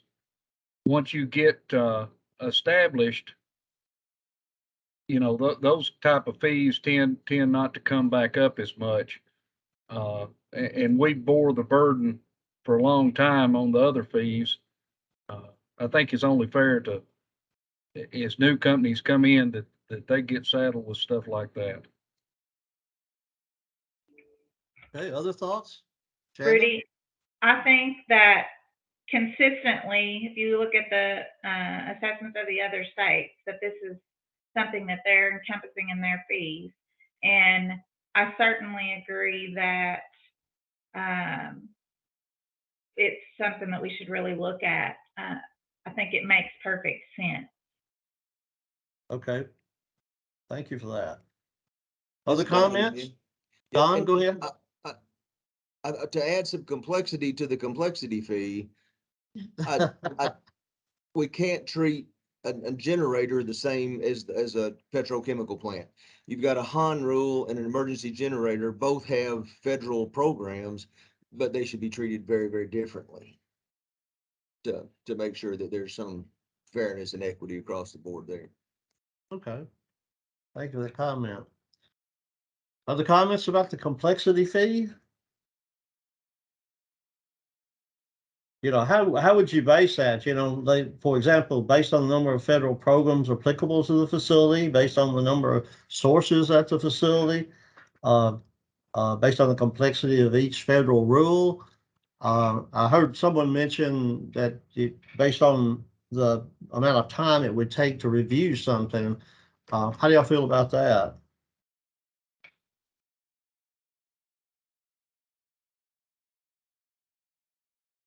Does anyone object to the complexity fee?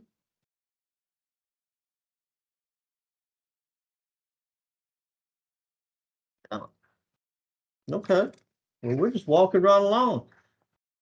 Okay, Morgan, if you put up the next one, the AEAR report review fee. Should we add that?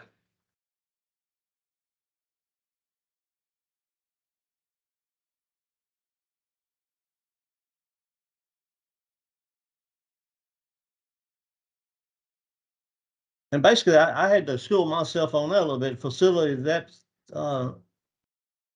Facilities determine Title V fees based on actual or mixture of actual or allowable fees must submit an AEAR report, including how the actual emissions are calculated each year.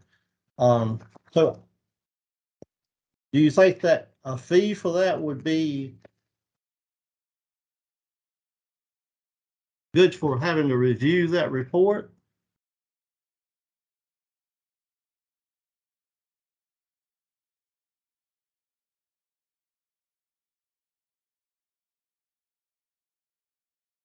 It's sort of like, go ahead, Don.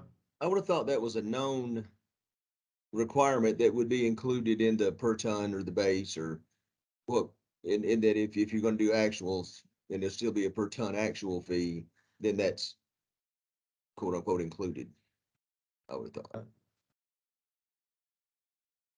Is that sort of similar to the complexity of how much time it takes to review the AEAR report? But you feel like that's already considered in the equation? I would have thought so for, to put it when the actual tonnage is established, actual dollar per ton for actual emissions is established, that could be included. I'm just trying to avoid an a la carte menu that gets too long. Mm-hmm. So, and that's what that's why they're asking these questions. They really want to hear what you guys think about this. So, I encourage you to speak up if you either like it or don't like it. This is a great opportunity to let the APC folks know exactly what you're thinking. So, anyone else want to weigh in on that particular topic? Yeah, this is Steve Moore with Eastman. I would agree. I think that's getting a little too granular with the fee allotment down to that report level. Okay. Yeah. Thank you. Thanks, Steve. Anyone else? Yay or nay, like it or dislike it?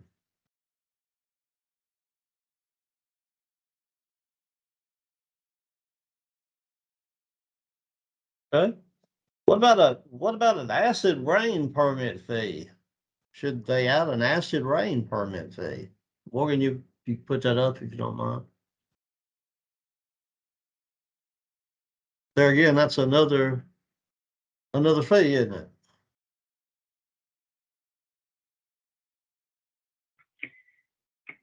Yeah, I think if we add the complexity fee, there's a way to encompass some of these in that.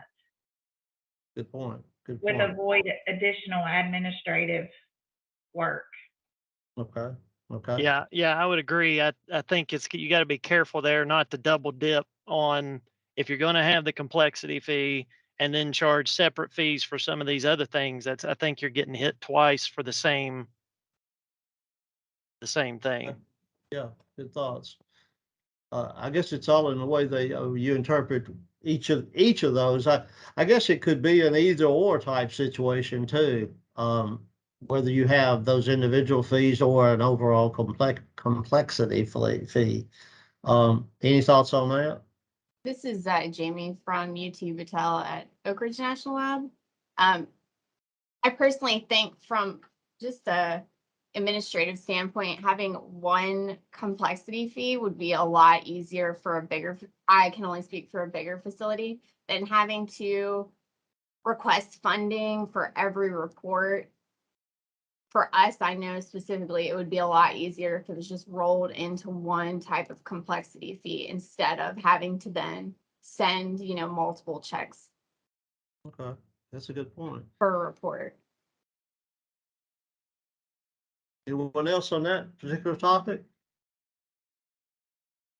I'll stand behind avoiding multiple checks. It's just a challenge in time, and we're industry's not really built to do that. So Yeah, it just adds just unnecessary complexity, I think, and more points of failure, I guess. Good points, guys. Anyone else on this one?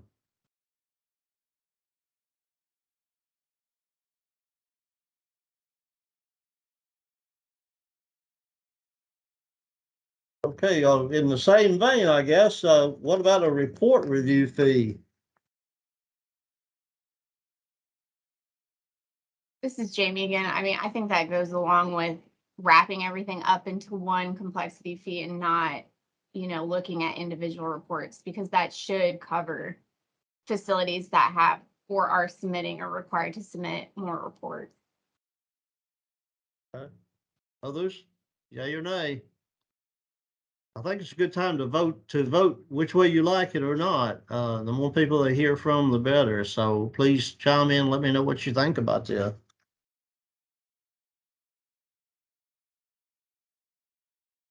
I think the other side of that too is that you need to think about how much the state time is going to be compiling all these fees. We don't want to have to increase the hours that it takes the state to charge us for more money. The simpler, the better. I think for both sides would be the best. Okay. And this is a totally fee funded program, isn't it? So it all goes back to fees. So any other comments on that one? Like I say, I appreciate y'all voting on it. That way we get a sort of a mandate of what you'd like to see. Anyone else want to weigh in on it?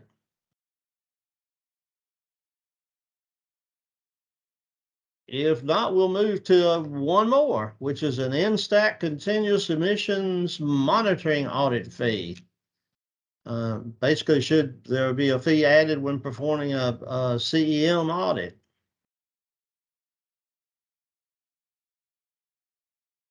Y'all feel the same way about that one? Yeah, this is Steve. I think that's in the same bucket. It needs to just be incorporated somehow into your complexity fee.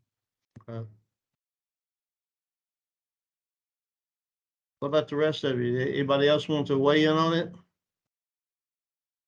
I agree with that. It should be incorporated. Thanks, Jamie. Don?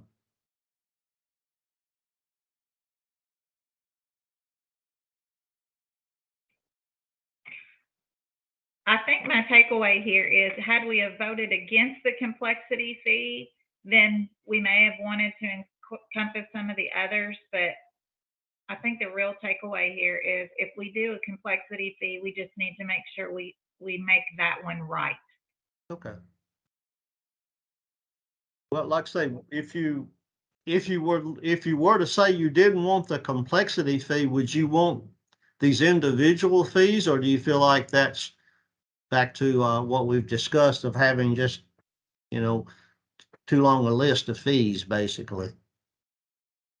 Yeah, it doesn't seem like the right choice in terms of administrative burden. Okay.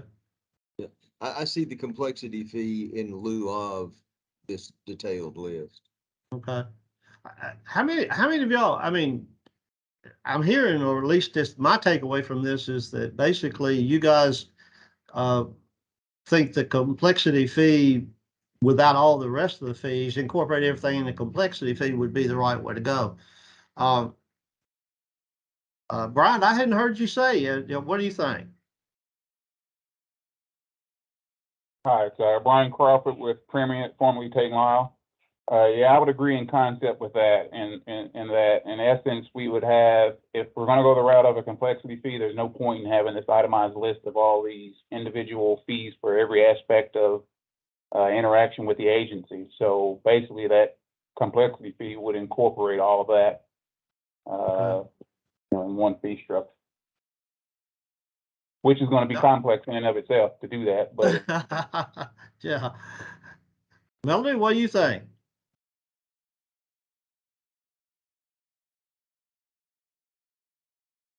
Maybe not there. Let's see. Who is it? Chris, have we heard from you? Have we heard from you? Your No, opinion? you have not. I'm Chris. I'm from the Tage and Carter here in Rockwood, Tennessee, and I agree with the complexity fee. Okay. I mean, I think everybody's kind of hit the nail on the head. So I'm in agreement with everybody else. Thank you for that. Thank you for all those.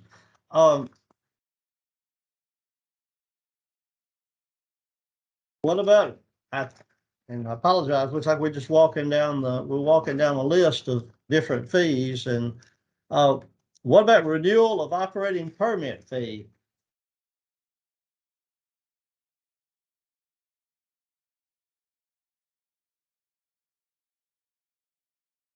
I think that's more reasonable in that it's infrequent, it's a major task.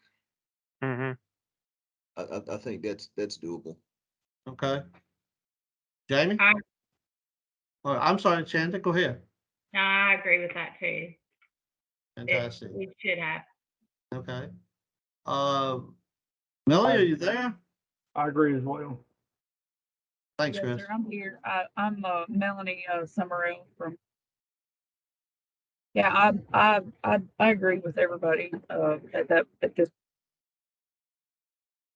So y'all think this one might be an exception to what we've been talking about, where everything else is included under the complexity fee? Yeah, I think so. But as the comment was made earlier, you don't want to get, multiple check requisitions. So that renewal, if you did a renewal during that fee year, it would just get added to your fee bill that came at the end of the year. Okay. Here. So that would be one of the considerations if you added that fee, because it asks what are the considerations. Anyone? What's everybody else think? Brian, you got any thoughts on that? that makes sense to me. I mean, it would just be rolled into your total fee for that billing cycle. Because getting checks issued is more of a challenge than meets the eye. Okay. And that should be easy for the division to administer that way. I mean, they should have records of the renewals that they've done and be easily able to assign that to the appropriate fee bill for that company. Okay. Sean? I agree. I think we're all on the same page. Okay, good. Hard to get a check request. But will that create a challenge for the division with dollars coming in unevenly? That's been a challenge for them in the past. Okay. That to try and how do they get they money in it fiscal year versus their state fiscal versus business fiscal seems to be what that boils down to. Okay. So thanks for that comment. We'll note that as one of the considerations that needs to be taken to be Anyone else?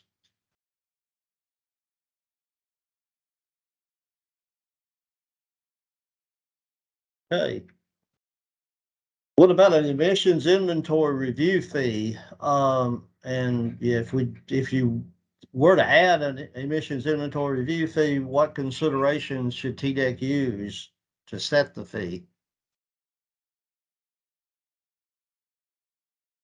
This is Brian at Premium. I think that goes back to the complexity Okay. piece again. I mean, or even the base fee. I mean, that's a part of the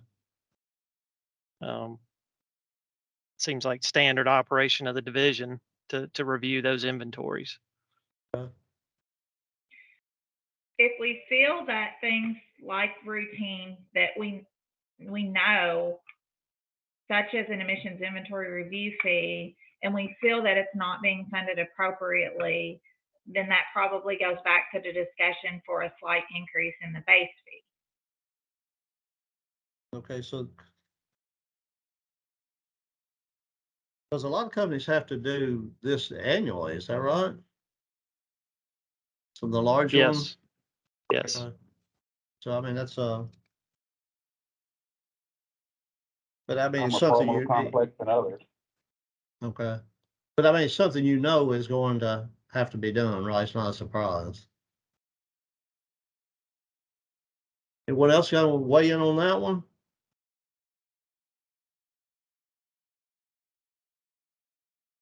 It sounds like the overarching thing is let's keep this simple. Is that right, guys? Yeah, and I would say the division probably needs to look at, well, how much of our annual workload and budget is just base things that should be distributed across the program, and is our base fee at the right place given this is the base load of work required to run the program. And of course I'm external affairs. I'm not an air person, but you know, I guess one thing that we're looking at too is, you know, are things equally distributed among the different companies, the different you know, the different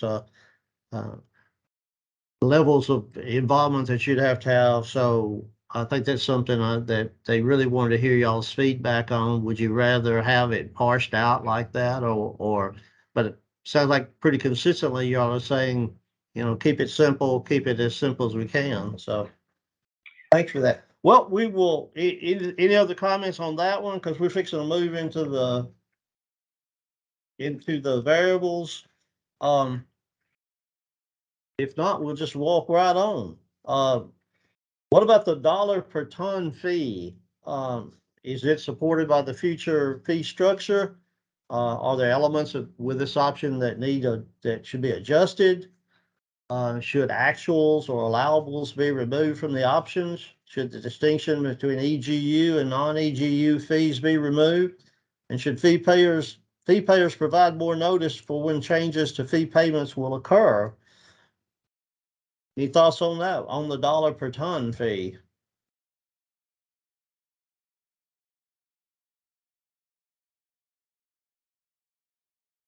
Well, I think the dollar per ton fee will continue to be part of the program, obviously, and we've been talking about base fees, but that dollar per ton fee is a way to allocate these base costs to different sources in response to their size.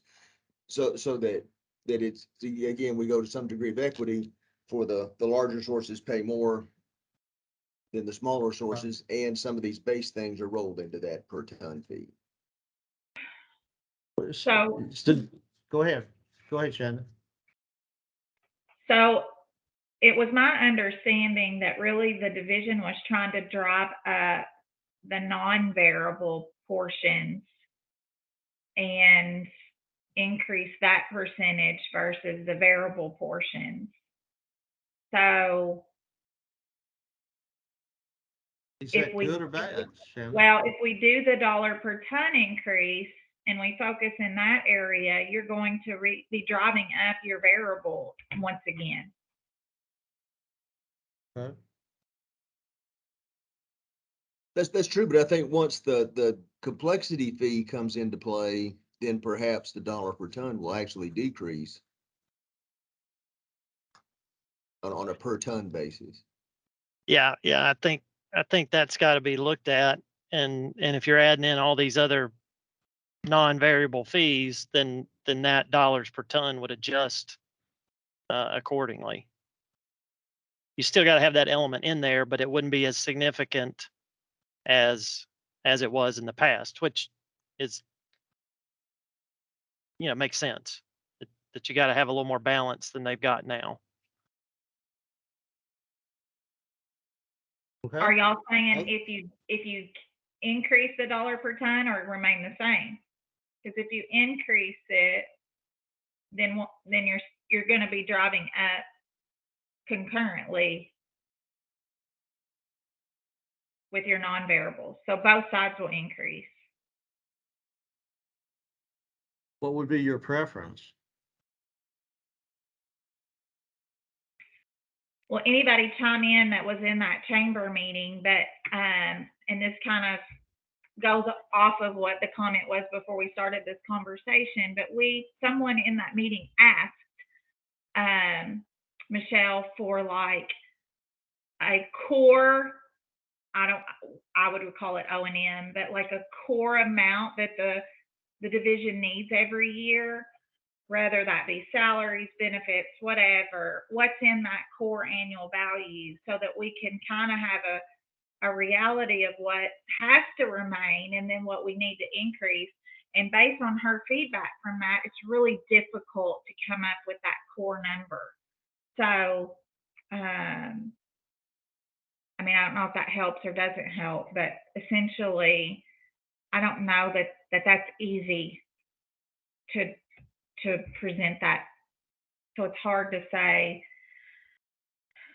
preference, Yeah, I think a possible strategy would be, once you have these proposed changes in place, that the division would go back and look at a couple of years and apply that new proposed fee structure to a couple of years and see, okay, well, what would that have done, and how would the dollars per ton need to be roughly adjusted to put you where you need to be, and not have a huge surplus with adding in these non-variable fees and keeping the variable at the same spot. Other comments on this one? What do you think about should actuals or allowables be removed from the options? I think you should keep that option. I think that flexibility is good. And if you drive more of this stuff you increase your non-variable, then those differences in choices on that fee payment between the allowable and the actual won't hurt the division as much from a planning standpoint as it does now. Others have comments on that part?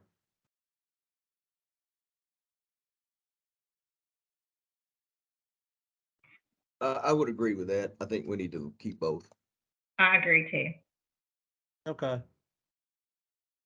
Does that, and for somebody like, say, I'm not an air person, does that allow the company more flexibility using either allowables or actuals or allowables? Yes. Okay. Yeah, in some cases it may be difficult to get the actuals, and you may just want to go with the easy with the allowable. Okay, yeah, because I guess you'd have to do testing and everything else to do the actuals, wouldn't you? Sometimes, yeah. Should the distinction between the EGU and non-EGU fees be removed? What do you think about that? For years, we have relied upon the kindness of the TVA, and I will defer to them to answer that. Okay. Yeah, so I just want to say I've been in this position for about 40 days. So the history there in the whys and the whats, I don't have that. let me reach back out to our actual fee person Mhm. and see historically. I mean, obviously, I'm in a league of my own here because we're a big driver for Tennessee. But let me reach out to my peers and get a better answer for y'all for that. And there's, you can make comments. So this isn't the end of the opportunity. So, you can feel free to comment when you get that information. Brian, you got? Yeah, I just had a comment. I said, if I'm recalling correctly, I think the EGU rate is higher than the non-EGU rate, if I remember correctly. Anyone Yeah. know? I'm not sure. Okay. And the thing, here's the part of that. I mean, clearly, big contributors are not, this is going to fall hard on the non-EGU group if we make that change.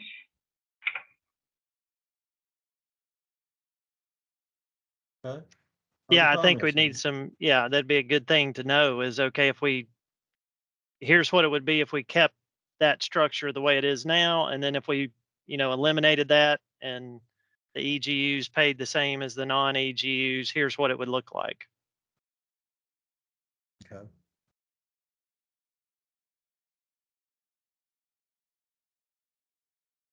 Others?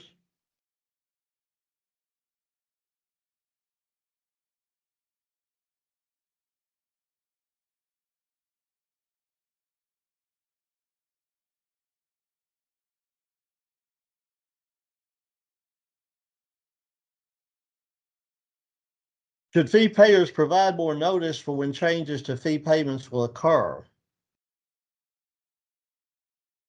I'm not sure I even understand that question. Do y'all?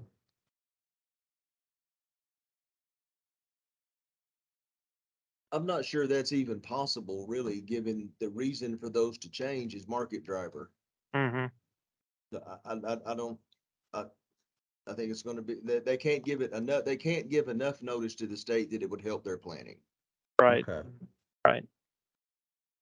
Yeah, if you're going to maintain the flexibility of allowable and actual, then you can't give that extra notice and still have a benefit of that flexibility. Okay.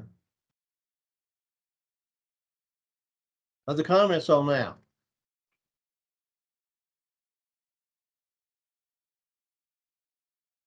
Okay, well, let's move on to construction application permit fee. Again, is this supported by a future fee structure? And if yes, do you want to pay the fee based on current structure, graduated scale based on emissions?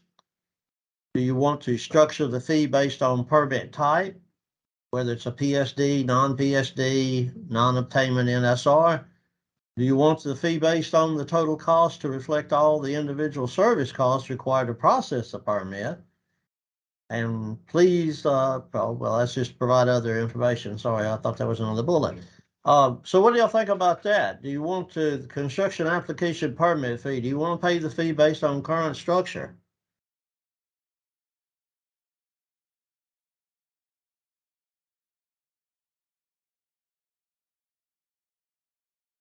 May make sense to base it on the complexity of the construction permit versus tons.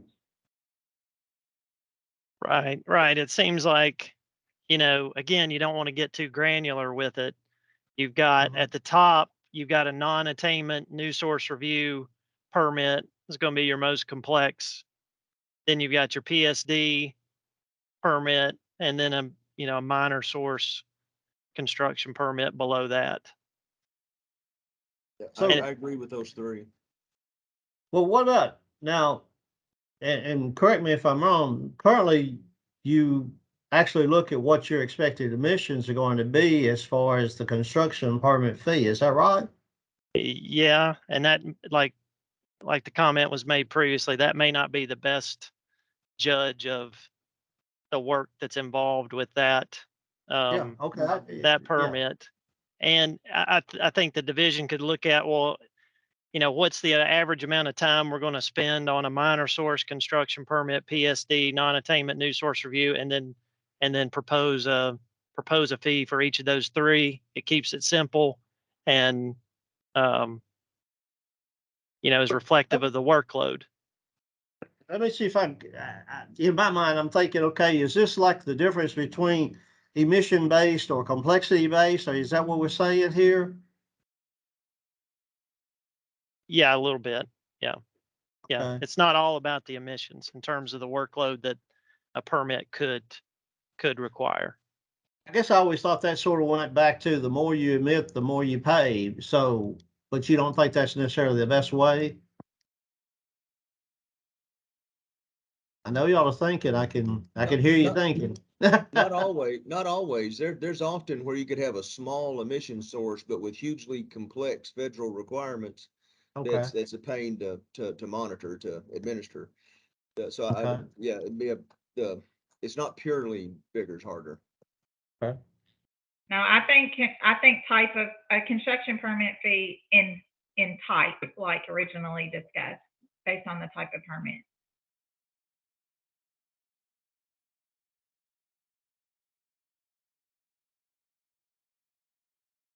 Any other comments on that one?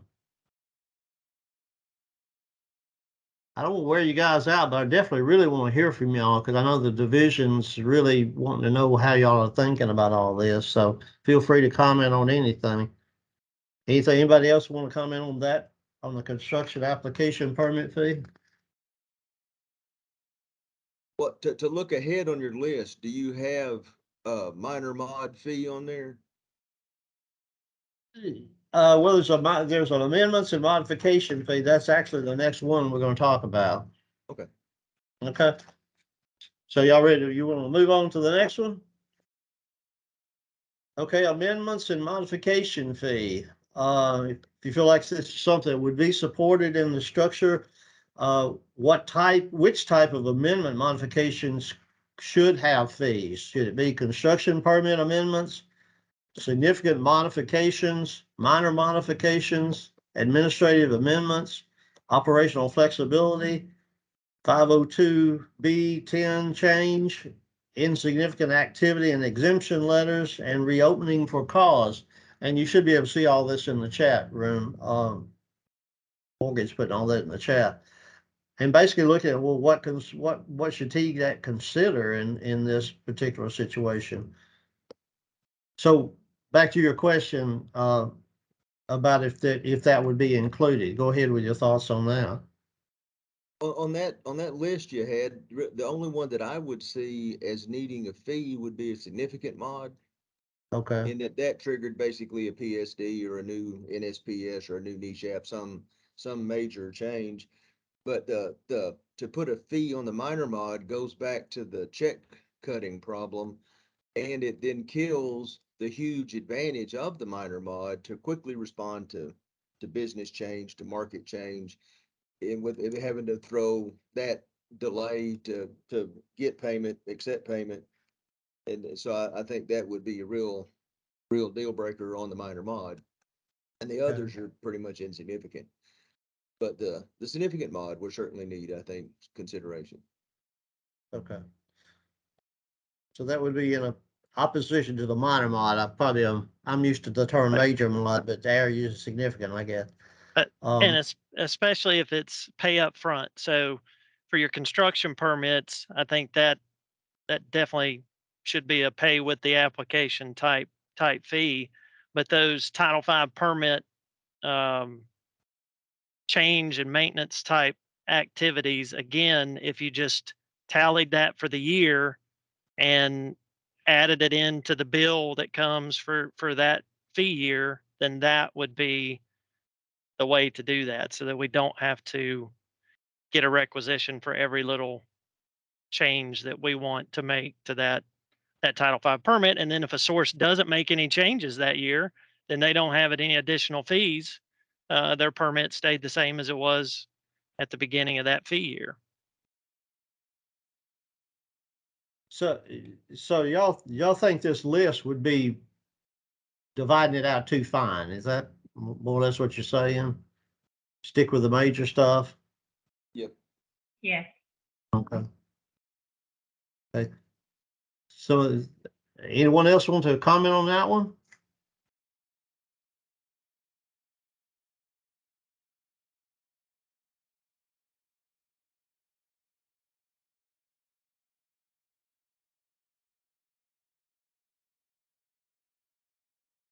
Okay, what about, what is this? Plant area limit permit fee? Is that PAL? Is that what that stands for?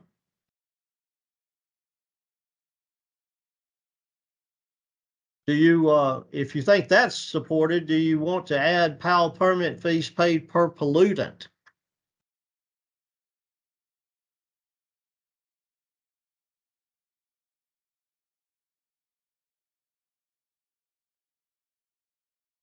I bet y'all got some thoughts on that one.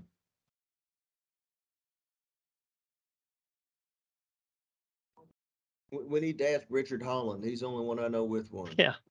Yeah. And it seems like that would work like the permit modification type. If you did one, there'd be a fee added at the end of the year type thing. It wouldn't be a pay up front. Well, is it currently per pollutant or is it, how's that structured now? Y'all know?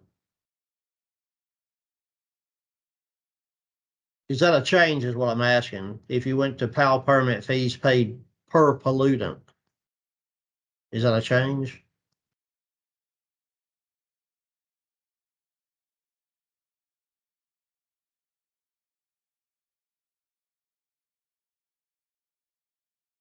I really don't know how they work. Yeah, it just seems like again the complexity is not really dependent on the pollute. There should just be a fee for a PAL and an average kind of and then your complexity fee will kind of adjust that per facility to make up any kind of difference between one or the other. Okay. I saw some other folks look like they unmuted. Go ahead and you got a comment.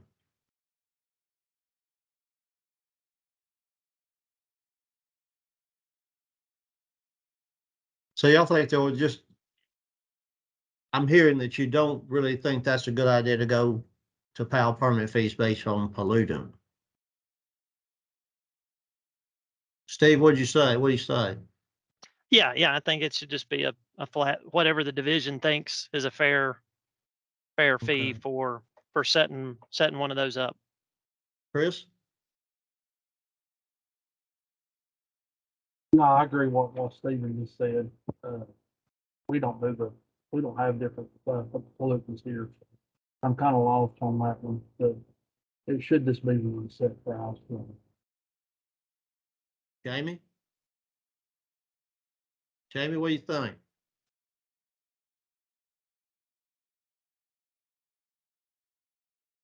Don, did you weigh in on this one? I agree. I agree with Steve, but I'd really like to hear what PCA had to say about it since they actually live with one. Mm-hmm. Yeah. I didn't know how many PALs there were actually. I knew PCA was one. Brian, did you weigh in? Yeah, I don't have a whole lot, much to hum on this one. I mean, what the comments that have been made thus far seem to make sense, but I don't have a whole lot of input on PALs and how to structure fees around them. Okay. Sean? Yeah, I don't really have a comment. And Shanda? Yeah, I don't have a comment either. Okay. Just want to make sure we got everybody's opinion on that one. Just like I lost somebody. Okay, let's move along. We'll wind this up here shortly. Source test review fee. Do you want to add a source test review fee?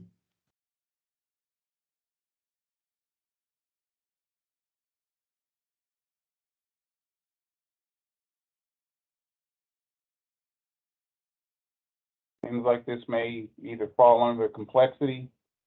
I mean, if you've got an annual source testing requirement in there, that's part of the site's complexity. Be incorporated there, whereas as opposed to having a separate individual fee for that. I agree with that. If I could throw in a but, sometime we'll have a minor mod that results in a one-time test requirement. Sometimes they do. And that would kind of support having a test fee. So I'm undecided, but that I can see a window where that would be reasonable. And that's basically would be a fee for the division to review the stack test results. Is that the way y'all reading that? And to send somebody to witness it. Oh, okay. Yeah, I was wondering if it was just the review or if it was, if there were other functions involved in that. So what's the consensus, y'all? You like that one or you dislike it? I keep going back to, it sounds like to me that we're creating more work by creating a bunch of fees. It's either, outline the fees and say this is what we're going to pay, or lump them all into one and,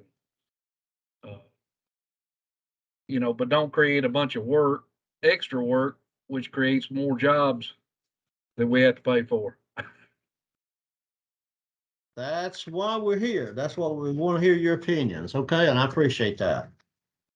Anybody else want to weigh in on that one? I mean, we're pretty well going down the line that way, about what fees might be, that you might want to have or not want to have. Anyone else want to comment on that one before we move? Initial operating permit fee. Do you want to add a fee when receiving an initial operating permit?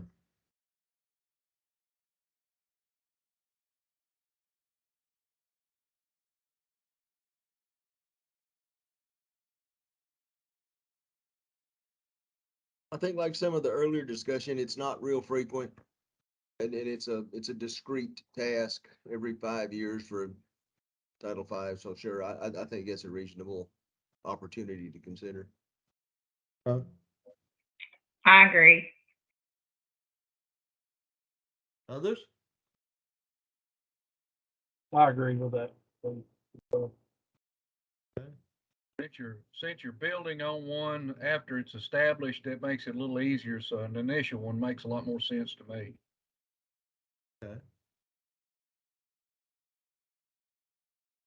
You look like you're unmuted. You want to say something?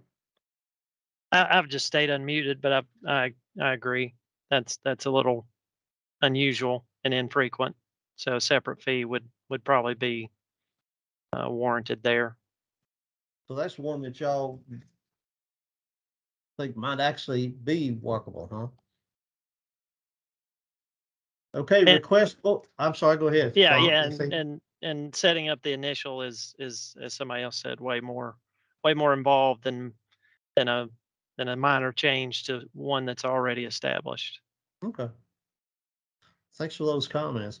The next is a request board variance fee. Do you want to add a fee when requesting a board variance? If yes, what considerations did TDEC use to set the fee?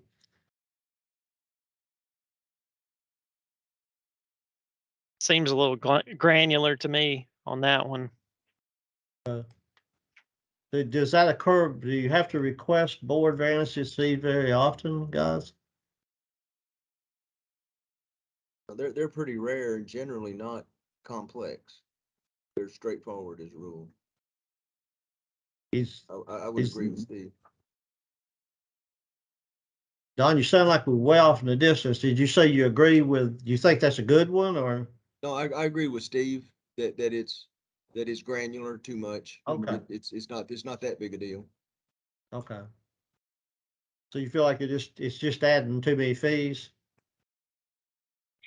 Would the benefit of the fee really be that much for the, I don't think that the benefit of that fee would be great enough to make a huge impact. Thanks for Right, the comment. right. Yeah, part of this, Rudy, I think nobody's really said it, but we're all probably thinking it. You know, a part of this is, well, if the ones that are familiar with kind of those sorts of things, the fee that the division would set, if they set a appropriate fee, that fee amount will be very, very small. And Yeah. and you're not getting that much goodie for the administrative burden versus a PSD construction permit fee. That's going to be a fairly significant dollar figure. Thank you for those. Anything else on that before we move on? Okay. Implementation plan revision. Do you want to add a fee when requesting a source-specific state implementation plan revision?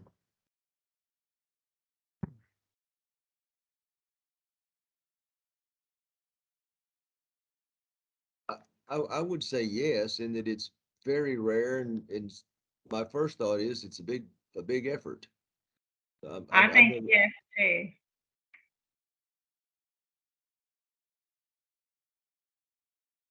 Is that you said you think it's a big effort? Do you think it's a fee that should be added?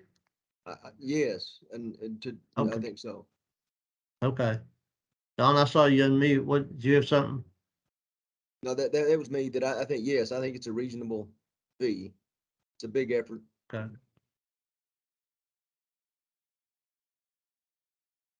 Sean, Chris, or Brian, y'all got anything? No, that's a big effort. Yeah, I agree with Don on that one. Okay. I think, Shandy, you agreed, right? Yeah, I agree that there should Okay. be one. Okay. Okay. Okay, initial conditional major permit fee, or going from a Title V to a conditional major. Basically, do you want to add an initial conditional major fee for an existing Title V facility that is going from Title V to a conditional major?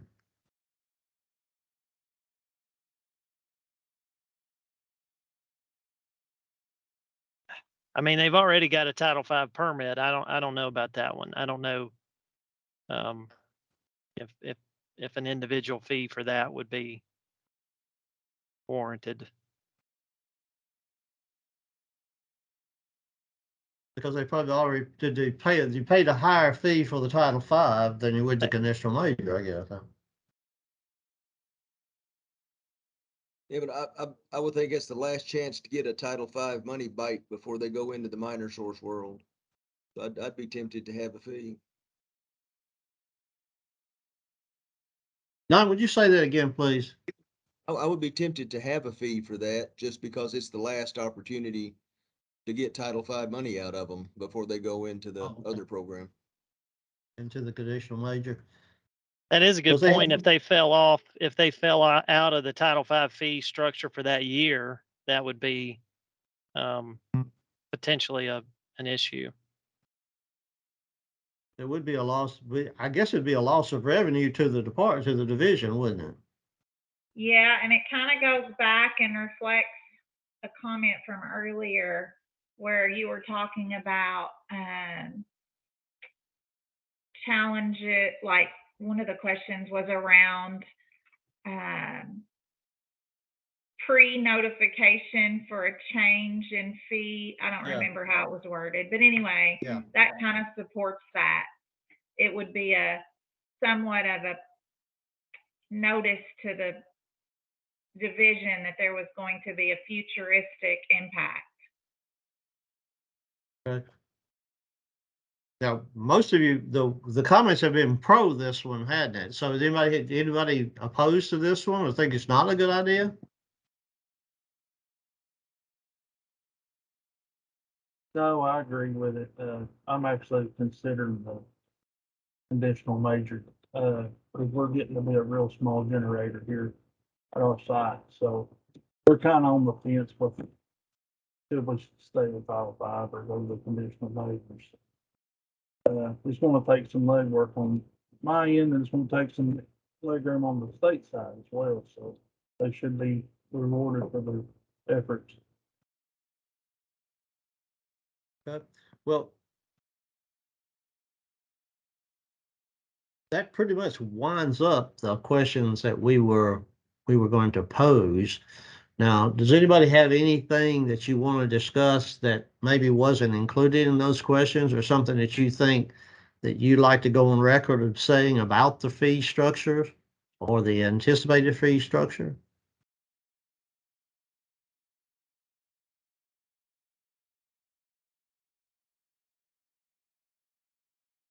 I think what Morgan just put up a link to the website. So you will have, I mean, continued opportunity to comment if you don't want to at this time. Guys, I really appreciate your participation. Y'all have been great. I hope I hadn't worn you out on this, but we do appreciate your thoughts on it. And please, if you have other thoughts, then be sure and share them with the division, because that's the way to get the best fee structure we can. Okay. Any final comments from anybody?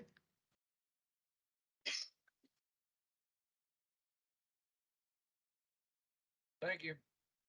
Thank y'all. I appreciate y'all's participation. Y'all have a, Thank you for your y'all time. have a, thank you, sir. I appreciate it. Y'all have a great rest of the day. Okay. Thank you, Rudy. Great job. All right. Thank you, Rudy. Y'all take care. Hey, everybody.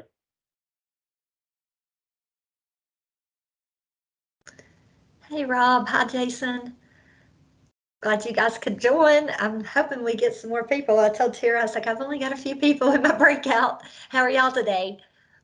Good, thanks.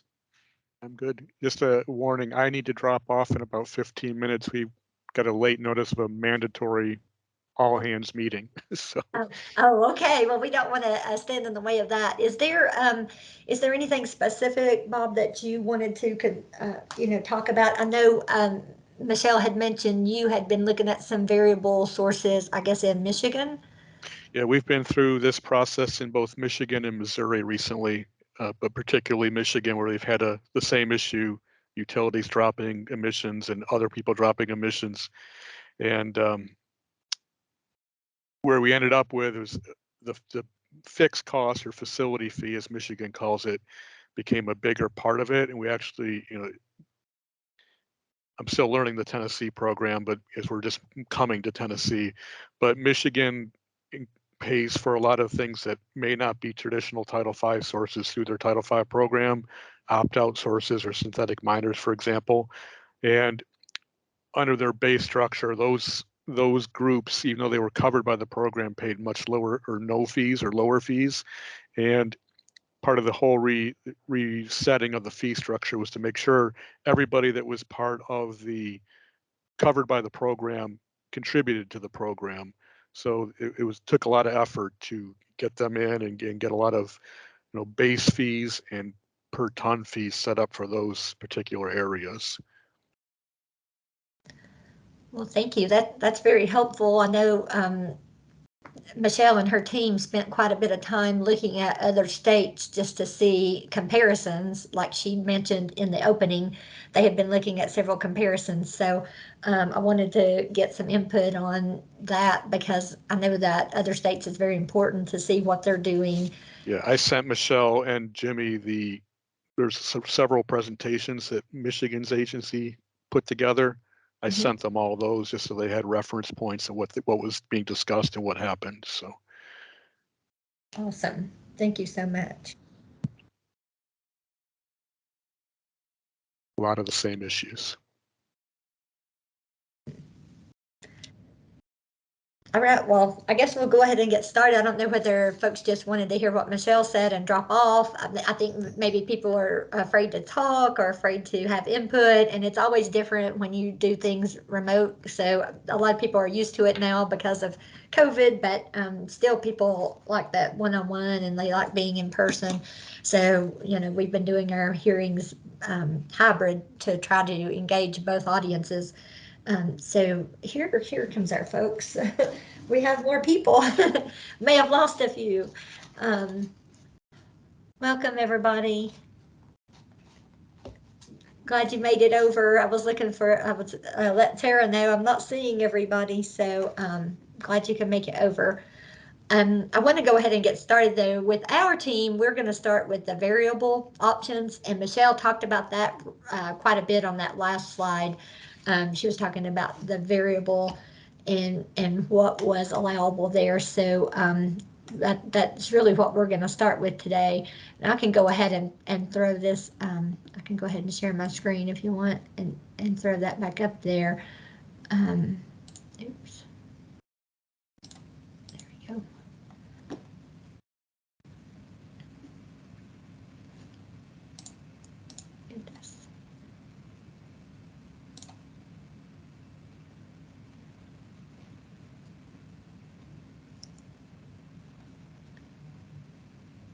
All right, let's see. So yeah, this was the slide that she showed right before. But what we're going to do is we're going to look at each one of those options. And for each option, we're going to say, is this fee something that would be supported as part of the future fee structure? So that's what we want to break into, and making sure that if it is supported, then, you know, we want to provide details on, you know, what fee option you think would work and things like that. If it's something that won't work, then we want that input too, because it's very important, like I said, to know what will or what won't work. So let me see.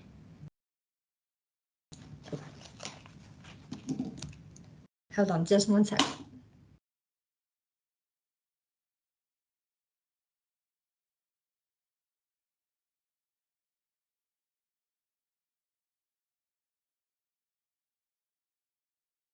Okay, so like I said, with our group, we're going to start with the variable options. I know that variable is one of the things that Michelle talked about that we have, but we would like to have more non-variable. But if we have more variable, that would not be a bad thing either. So we're going to get into looking at some of those. So the things in green that you can see on the screen, the dollar per ton fee and the construction application permit fee, those are existing. So we do have those already as part of our project, part of our pay fee structure. But we want to know, is this fee option supported as part of the future? And if yes, are there any elements within the option that should be adjusted? So should actuals or allowables be removed from the options? Does anyone have some comments on, and feel free to speak up at any time, but does anybody have some comments on the dollar per ton fee? You saw the graph that Michelle presented. This is Andrea. Hi, Andrea. And if you could give me your name and company, not just for the notes and everything. Thank you. Andrea Crooks with TVA. So you're asking on the first one, should actuals or allowables be removed from the options? Would the total number price per ton change if that happened? Well, what we would look at is, would you want, I mean, would that be something that you think should happen? So what we're looking at is the big picture concept. So I'm just trying to wrap my head around other options. Right. So the things that she has that we have listed under the dollars per ton are these things that should be adjusted. Should actuals or allowables be removed from the option?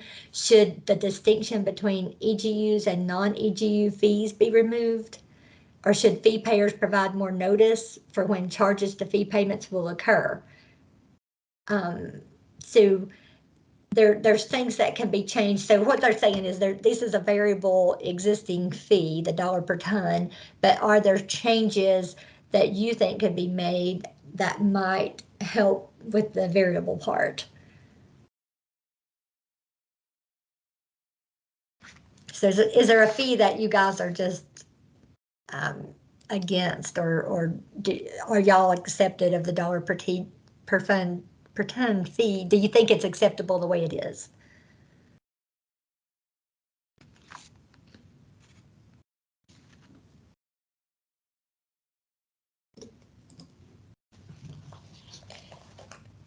And I will let you know that as we just try to work through some of the things that could be a possibility or things that aren't a possibility, when we get to the next round, Michelle and her team will have more information about, like, what you're saying. Okay, say the dollar per ton fee existing, so we do change that. Should the allowables or the actuals be removed from the options? What would that look like? So they're going to have some more scenarios to plug in, but what we just want to know right now is that something that you think should be considered. So does anybody have any comments on those? Is everyone in this call affected by the dollar per ton fee? For Ford, we are not yet in Tennessee. We're under construction, so we haven't started. So I'm not too familiar with who's doing actuals versus allowables. But in regards to the EGU versus non-EGU, all the states that we currently deal with, all those states have, or nearly all those states have, separate fee structures for EGU and non-EGU. So that's pretty common, I think. But I can't really speak to the actual and allowable part. Great. Thank you so much for that input. It's so important, to look at what other states are doing. We don't want to be, we want to be, this program's 100%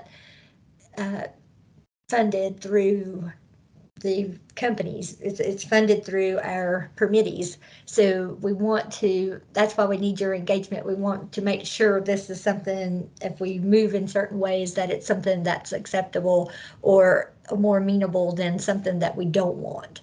So something we do or don't want is very important in this call. So thank you so much. That sounds like other states are doing a distinction between those two. Anybody have any comments on if actuals or allowables should be removed from the options? This is Kim Essemacher, representing General Motors, and we obviously are already in your state as well as some other states. And it is unusual that, the state does have actuals and allowables, because none of the other states we're operating in have that distinction. At this point, I can't say we should remove one or the other. I guess sometimes it is nice to have the flexibility to go between, depending on what your state of operations are at the time. With that in mind, if you still are going to maintain both, it's favorable to have a lower, dollar per ton for allowables versus the actuals. Like, which I'm assuming you're going to still go forward with that as the plan. Right, and that's where we need, your comment. So that's very helpful for them to hear. That's what they want to know. So it's like at the meeting with the chamber, we learned that folks didn't want to have separate checks for all the different fees. They want it incorporated into, like, if they cut a check, they want to do that once, or as minimum times as possible. So that these things are little things that we are a state agency and we're not you guys. So we're trying to get all your input on things, how it would work best for y'all. So even as down to how the billing and how things like that work, it's very important. So that's great. Thank you so much, Kim, for that input. Right, and I also agree, it's very important for us to have just this as an annual and not every month we have a fee, because I think we have recently been issued a permit where we do have a fee per month, and in large companies, it's difficult to get checks clear, written annually even, yet alone to, try to go through that every month. Oh, great. Thank you so much for your input. So we're learning about those things too. And that's what, this is the high level picture right now. So that is what Michelle wants to get at, just high level things, what things, might be okay or, not okay, but how do they work? And then we can even work on the nuances later, like the details of how each one works out. Obviously that would come at a later time. This is just high level right now. Would that be an option? Okay, the last thing was, should fee payers provide more notice for when changes to fee payments will occur?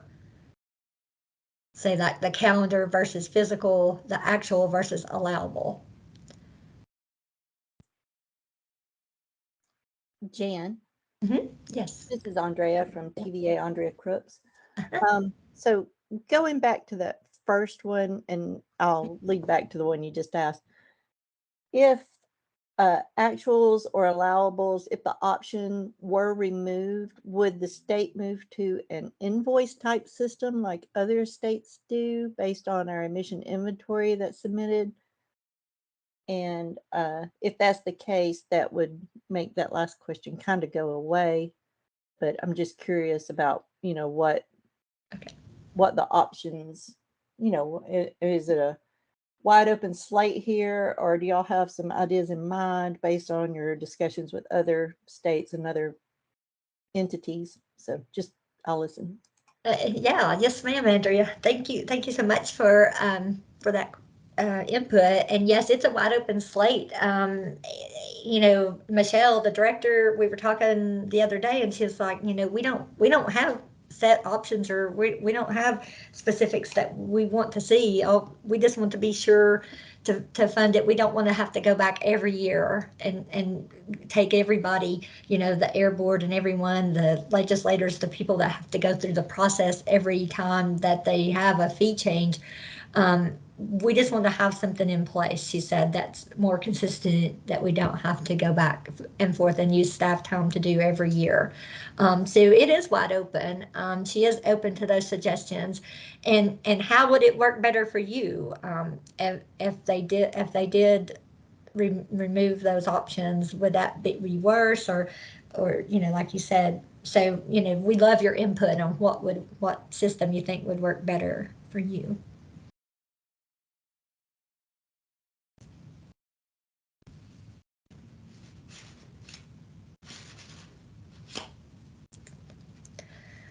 All right, anybody have any other input on the I guess these are just the $1 per ton fee that are existing? I have one question. This is Andrea from TVA again. I'm assuming we'll have time to marinate all this, and if we have an idea, we can bring it back to you guys. Absolutely. What we're going to do is I'm going to provide, today's meeting notes and recordings will be provided. So all of that will be on the website, and I'll share at the end of this, I'll share the website, and we'll probably go ahead, we'll email it out too. I will email you a thank you email for participating today, and share with you the website, and also share with you that survey. And on that survey, you can have unlimited comments or feedback. So that will be available in FormStack, and that goes through August 31st. So you will have time to continually do that feedback. And then according to the schedule that Michelle showed earlier, that we'll still have another public meeting following her presentation to the Air Board. And everybody's invited to the Air Board meeting, and then we also will have that follow-up public meeting too. So there's still plenty of time. She said this is still very high level, so definitely we'll be weighing it in for a while. I know TVA has a lot of changes. I mean, I know you guys have some coming offline and different things, so it's a lot to look at, and I realize that you probably want to get other input from coworkers also. Yes, definitely. And hopefully the resources that we provided to you guys yesterday or late yesterday got sent out to you guys. I hope that helps too, like looking at some of the other states and what they're doing. But yeah, so it sounds like these are existing fees already, but there could be some changes made that would still be amenable and open. Is there anybody that's just against the dollar, any changes or the $1 per ton fee, or they don't think that it's feasible?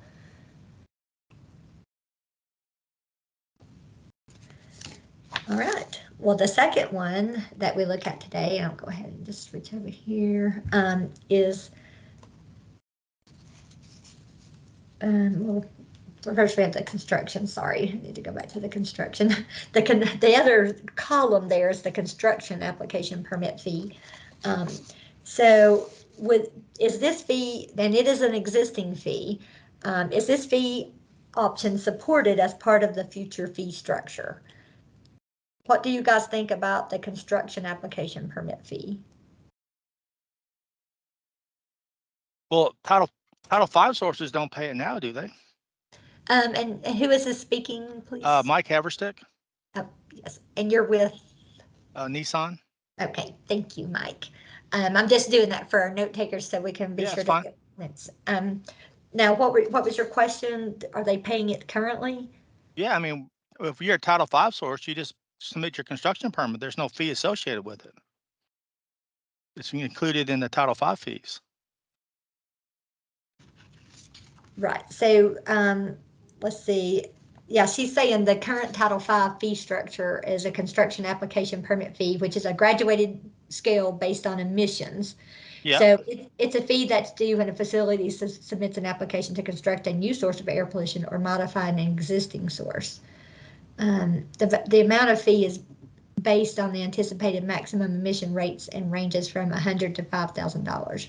Prior to July 1st, 2022, existing Title V facilities were exempt from construction application fees. After July 1st, 2022, this year, Title V facilities will pay this fee. So it's considered a variable fee, but it just recently, I mean, it just got implemented. Have they said what that fee is yet? I haven't seen that.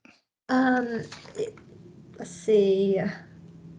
The amount of the fee based on the anticipated, it's based on the maximum emission rate.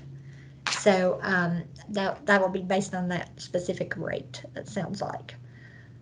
We have So that's a change now. That's just a new scale. change recently. Right, that they implemented it had to be 2 years ago because I mean, even though it's implemented this year, as Michelle said in her presentation, it takes 2 years. So anything that we do as far as fee changes, it takes 2 years for those to go into effect.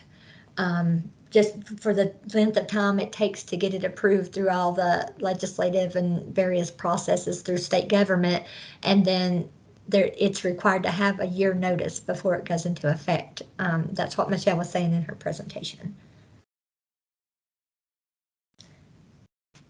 So yeah, so construction application fees, is this a fee that's supported? It said, do you want to pay the fee based on the current structure, the graduated scale based on emissions, or would you prefer to structure the fee based on the permit type?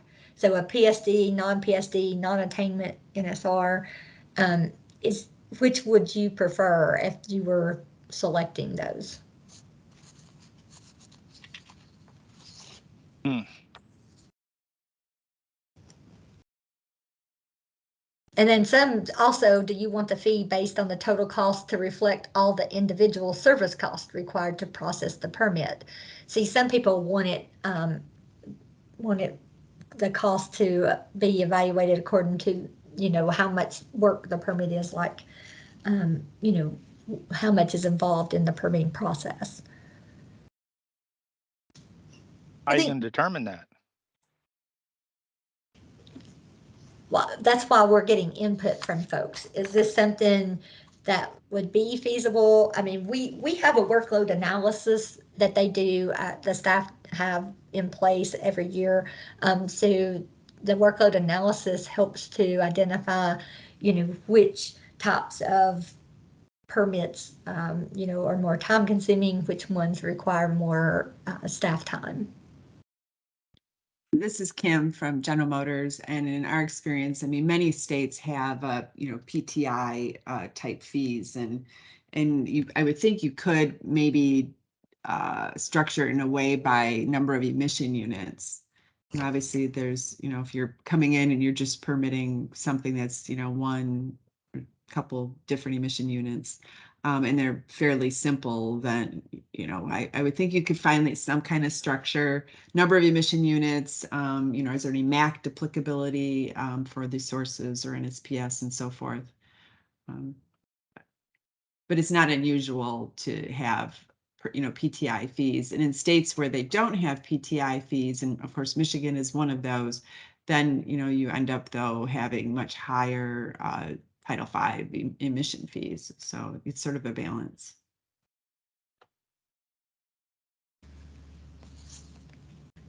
Okay. Go ahead. Go ahead. Callie Catani from Oak Ridge National Lab. Personally, I think that based on the permit type would be the simplest. I'm not sure. It would really depend on what level you set those at, but in terms of simplicity, I feel like that would be the easiest thing for a facility to predetermine what they're going to be spending for a construction permit.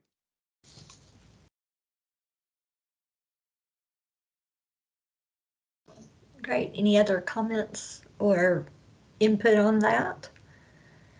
I couldn't hear the question or the comment. Oh, Callie was just saying that she's at Oak Ridge National Laboratory. Are you talking about her comments? Yes, the person that just spoke. I couldn't hear them. Callie, did you want to repeat? Yeah, can you hear me now? We can hear you, but barely, yeah. Okay, interesting. I personally, I think it would be easiest in term just if they were structured based on permit type. A lot would depend on how high you set those for each permit type, but in terms of simplicity and anticipating, what your changes over the course of a year are going to cost, I think that would be the easiest solution.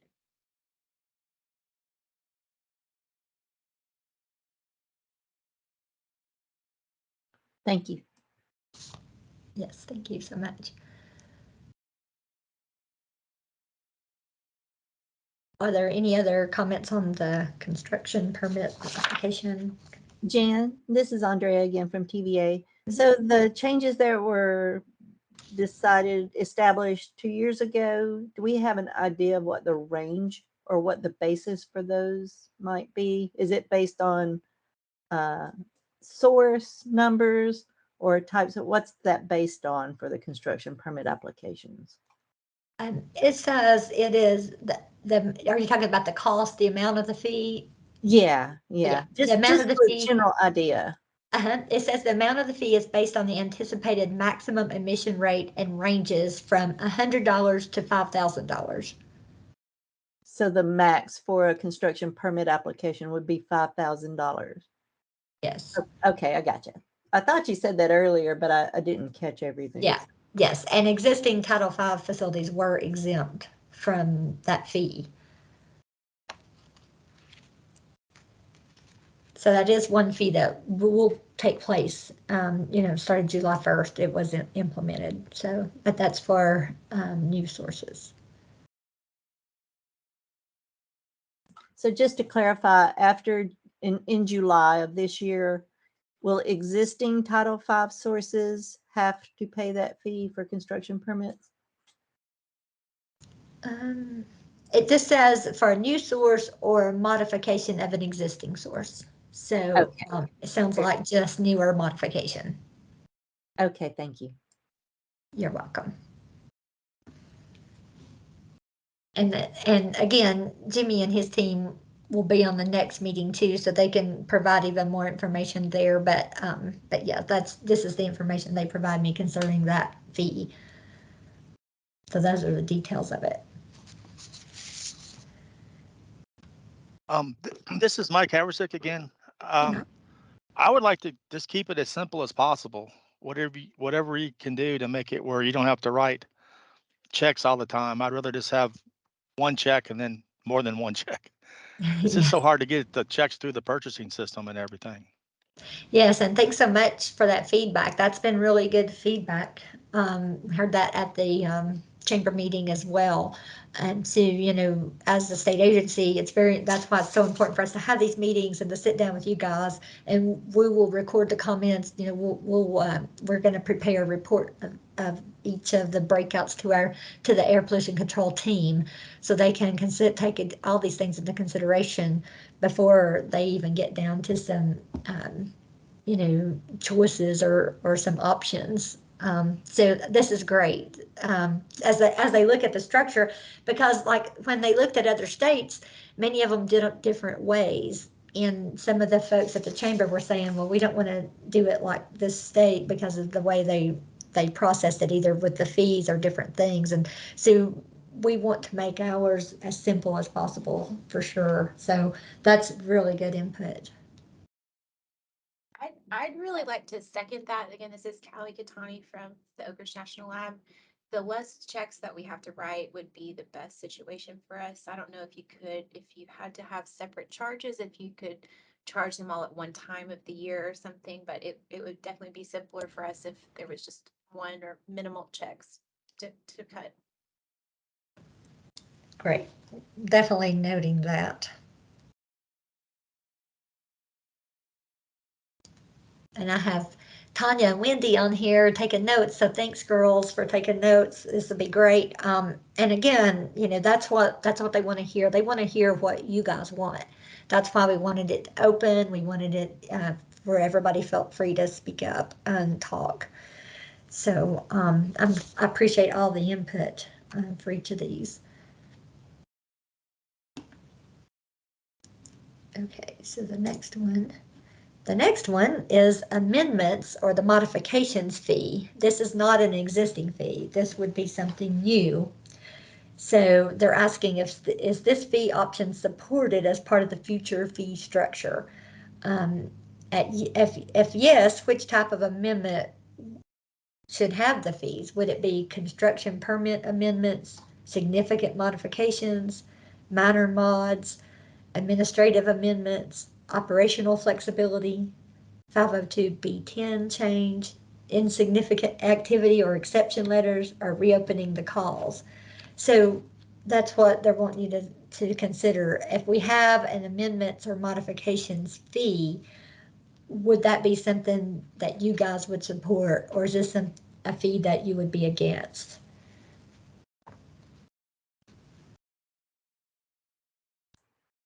Jan, this is Andrea from TVA again. Sorry. No, this is great. Are we going to get copies of these just to take back and discuss with our people? Sure. I mean, I think we can give you, yeah, for sure, get copies of these. It's all going to be in the notes, and also we're going to have these recordings. So folks can listen to the recordings. They can look in the notes. I think Michelle said Michelle was going to share the presentation. Okay. So I'm sorry, Andrea, I didn't realize you couldn't hear the question. So this is, let me move this. Oh, no, that was from earlier. Oh, okay. Yeah, that was great. So you can hear me okay. So Kelly's asking for minor mods. Okay, great. Tanya, Wendy, be sure you get that out. I'll have a transcript of this, but get that out of the chat. So Kelly's against for minor mods.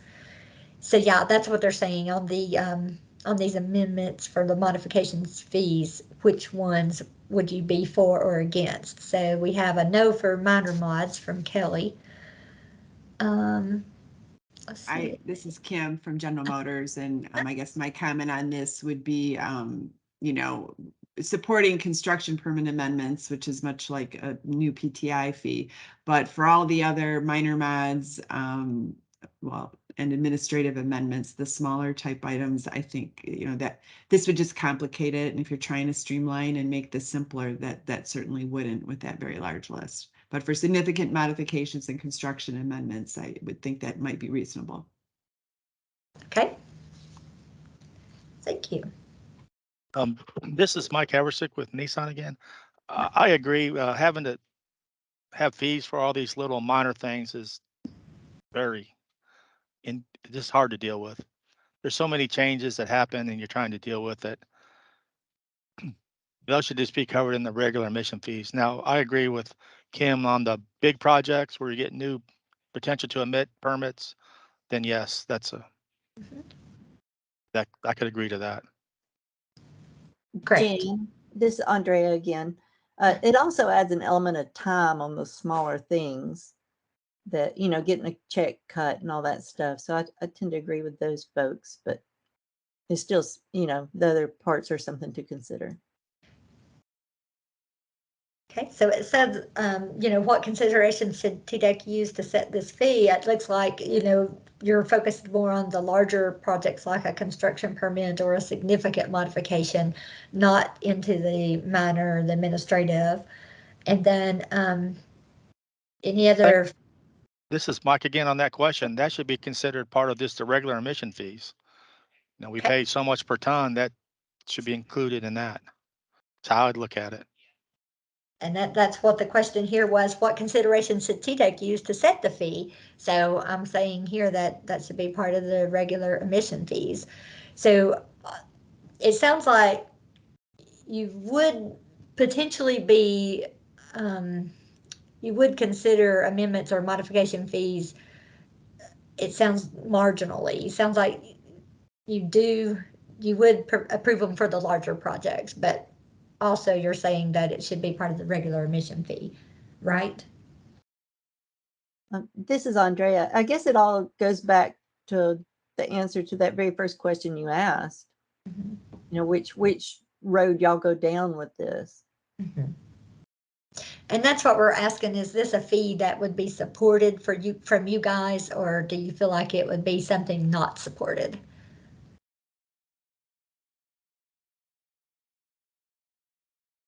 I'm sorry, I didn't hear the question. My computer cut out for a second. Oh, sorry. Do you think this fee would be one that would be supported or not supported, in your opinion, for you guys? Like I said, if they want to get a feel for what, you know, would be something that we feel like we could look at, or feel like it's a no. So it sounds like this is a potential, but just only for the larger sources. That's, or the larger construction and significant mods. Larger projects, yes. Right. Larger projects. All right. That's great input. Thank you guys so much. This has been good. All right, we'll move on. I'm going to try to get through all of these and try to be cognizant of your time. So there is a PAL permit fee. So is this fee option supported as part of the fee structure?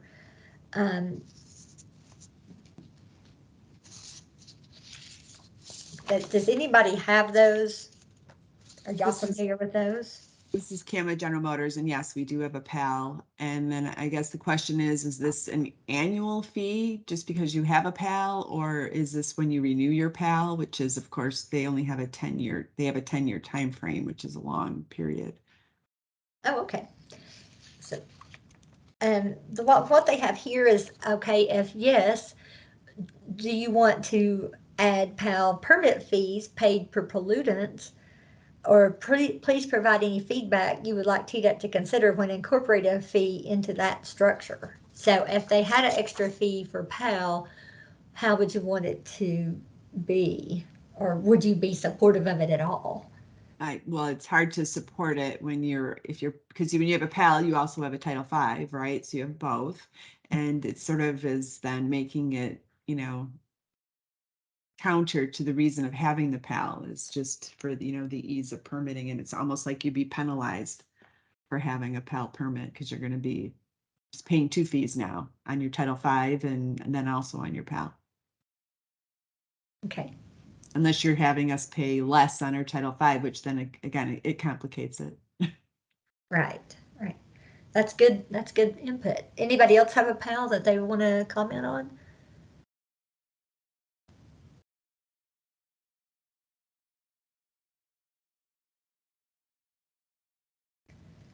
So it sounds like if we incorporate that you would want to check out any of the complexity which it might add by having the additional along with your Title V fee. So that's good input. Thank you so much. And like I said, I'm just compiling all of this. All of this will be taken to air. They'll continue to look at things, you know, and getting you guys input. So this is really good. So, and we're still on the variables right now. We still have to get to the non-variables. So they also put out here for you guys to have input on the source test review fee. Go to that slide. Okay. Do you want to add a source test review fee? And please provide any other feedback you'd like TDEC to consider if incorporating a fee like this into the fee structure. Let me talk about the source test a little bit. here's their comments. The source test review fee, some air quality permits and federal regulations require facilities to conduct tests to measure emissions emitted from a source. This is referred to as a stack test. Such facilities are required to submit the test results to Air Pollution Control, who reviews and approves the test methods and results. Since many source tests are only required once, TDEC considers this a variable fee. So you guys probably have these source test review fees, or have to have the stack test. Would you be interested in a fee with that stack test to review those source tests?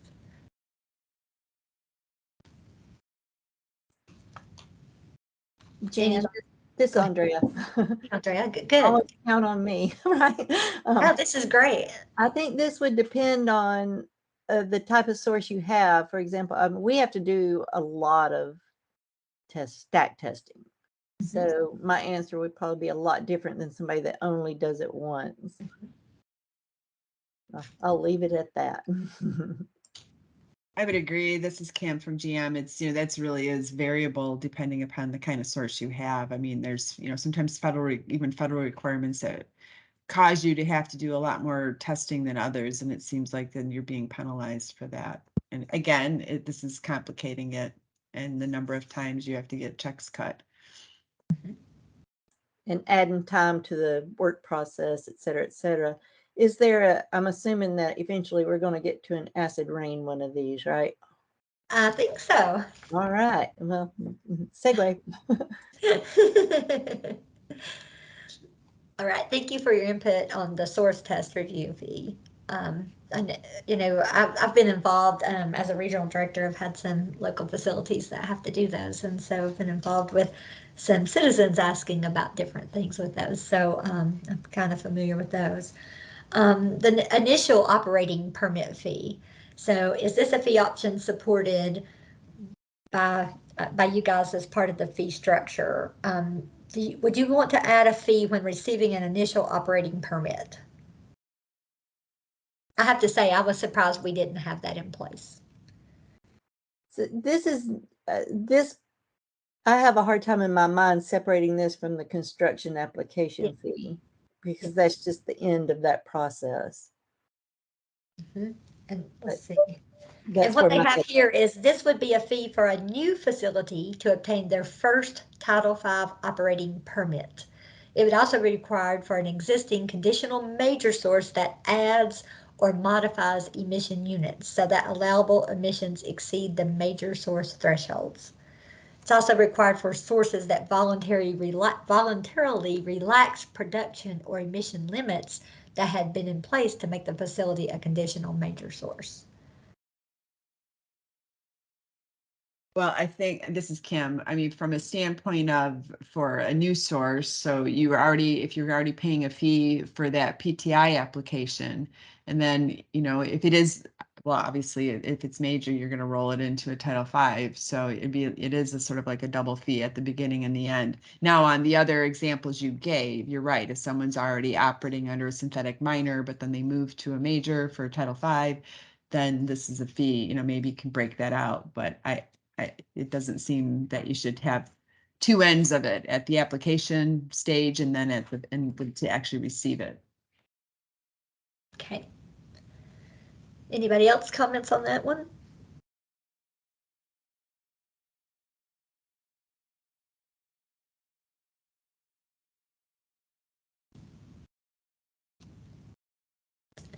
How do you guys feel about, of course, you guys are existing industry or in existing permittees. How do you think about having more fees for new facilities versus existing? Is that where you think that should go? Like if we had an this is an initial operating fee, so it sounds like the new sources would be the major contributor of the payments for that, right?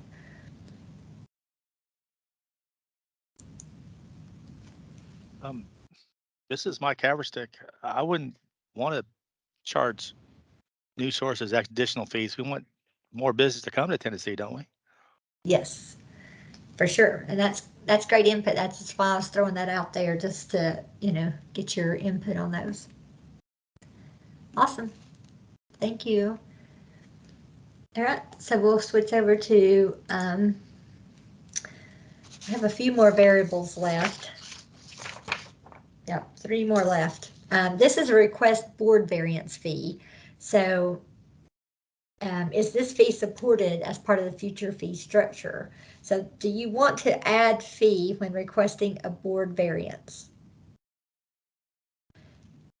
And let me, for their details on this, for when an entity requests a variance from the Air Pollution Control Board, that would allow a facility to permanently or temporarily violate a provision of Tennessee's air quality rules.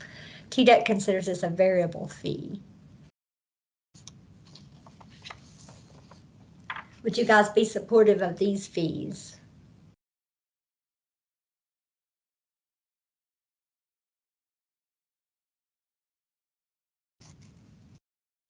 Can you say what that is again? Okay, it's called a request board variance fee. And it says for when an entity requests a variance from the Air Pollution Control Board, that would allow a facility to permanently or temporarily violate a provision of Tennessee's air quality rules. TDEC considers this a variable fee. This isn't in place currently. Oh, we can't do that now. Is that what you just said, that when you say it's not in place? It's not something that is currently part of the fee structure for air pollution control, existing fee structure. In fact, the only, we went over the existing ones, but it said, do you want to add a fee when requesting a board variance? So. Okay, thanks, Kelly. I see your comment in the chat. If y'all are looking at the chat, Kelly said she assumed those would already have been in place, and I think that would be too vague because there are too many reasons for a variance. Great. And Andrea agrees to that too with TVA. So thank you so much. So we'll switch on to the next one. Two more left in these variable sources. So source-specific state implementation plan, or a SIP, as that's revision of the SIP. So do you want to add a fee when requesting a source-specific SIP revision?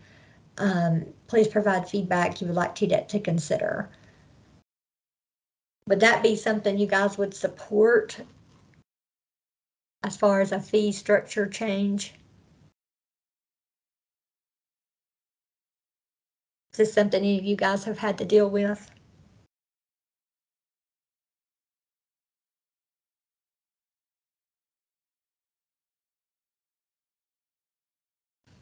Sounds like we don't really have comments on this one. So we'll move on. All right, the last one for the variable is the initial conditional major permit fee, going from Title V to conditional major. So is this fee option supported for the fee structure? Do you want to add an initial conditional major permit fee for an existing Title V facility that is going from Title V to a conditional major?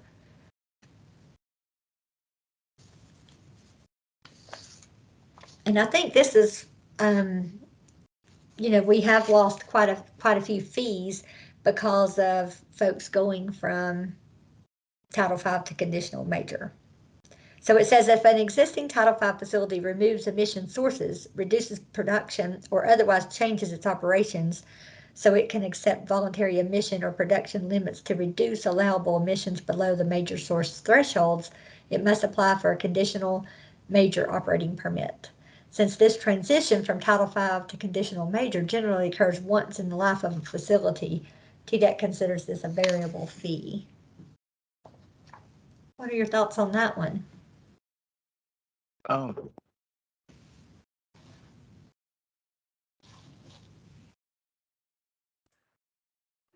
Mike, are you going to say something?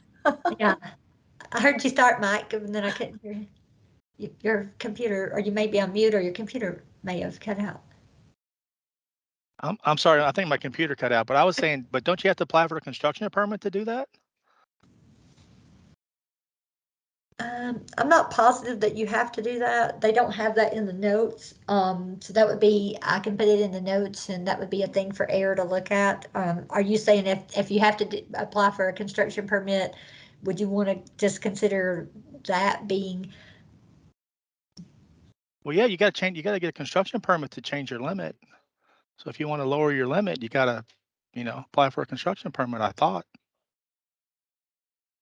Okay. Well, if you do, are you saying that if you're already applying for a construction permit, that would be a fee enough, or do you think they should pay an extra fee? Okay. I think that's fee enough. Okay. Great. And they can review all of this. It's just good input and discussion. Anyone else have comments on this one? Yeah, that would go back to that first question again.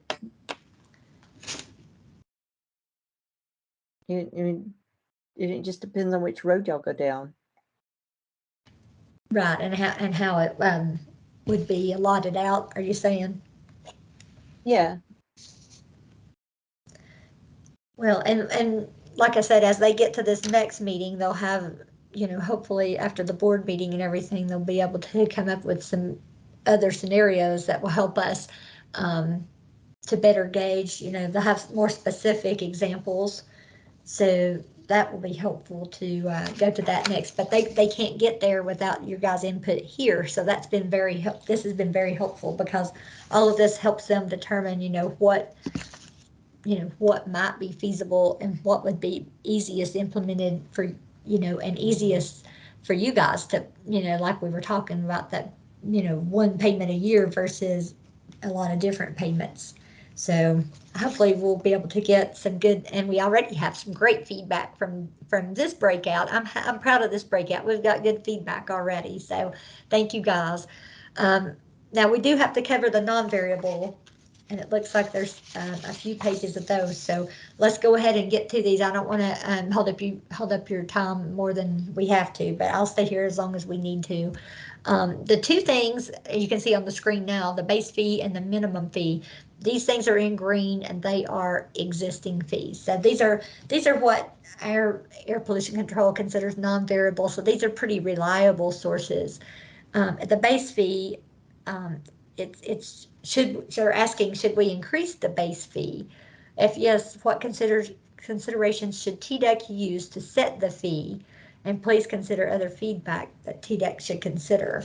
So in pulling that up, just looking at the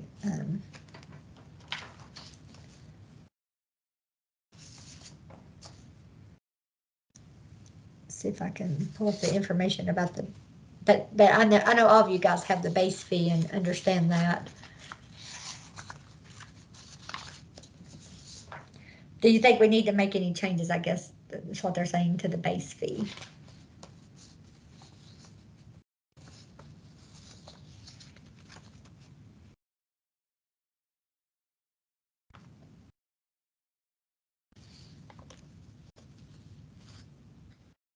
So Jan, this is Andrea at TVA. Mm-hmm.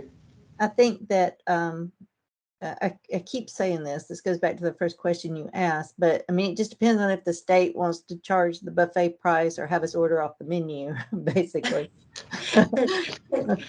So, right. So you want to know if it's buffet or a la carte, right? Right. Yeah, Mike, y'all got a comment?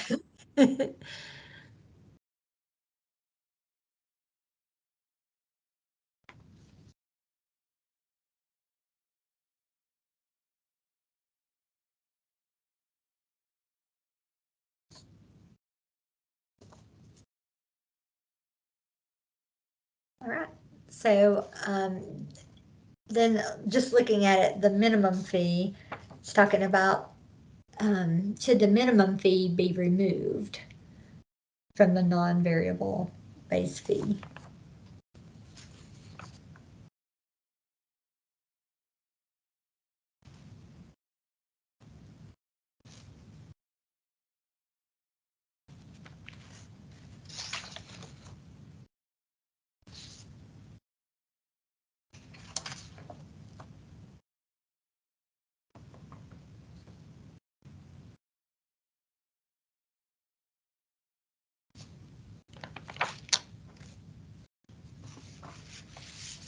So I guess we'll put on here just, you know, as we get more information about what they want from this, or what y'all want to do.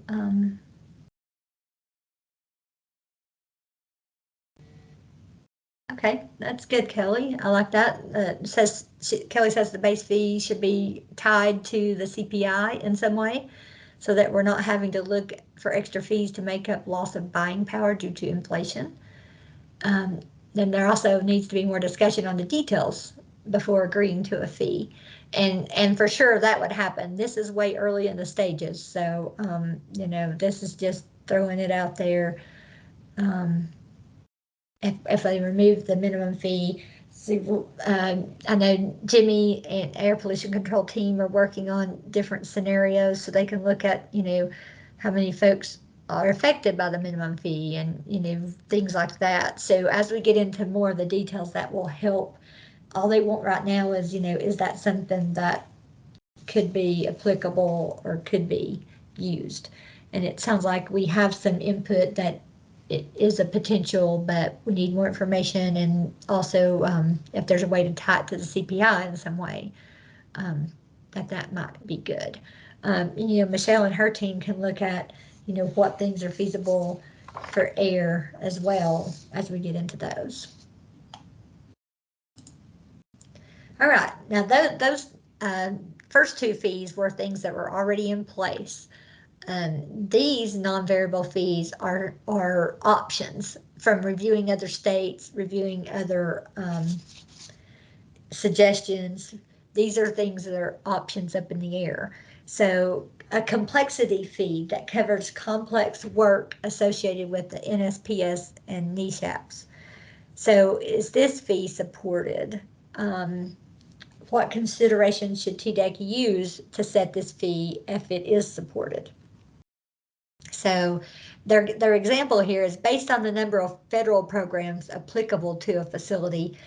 Should it be based on the number of sources at the facility? Should it be based on the complexity of each federal rule? That often ends up in, you know, more permitting time.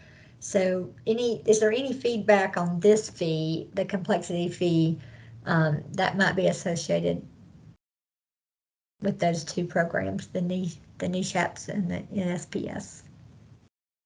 I think this subject puts the permit writer in some muddy water because they have to consider a lot of things for some of, like a PSD permit and stuff like that. It's just part of the process, but I think I would rather see it one type of fee than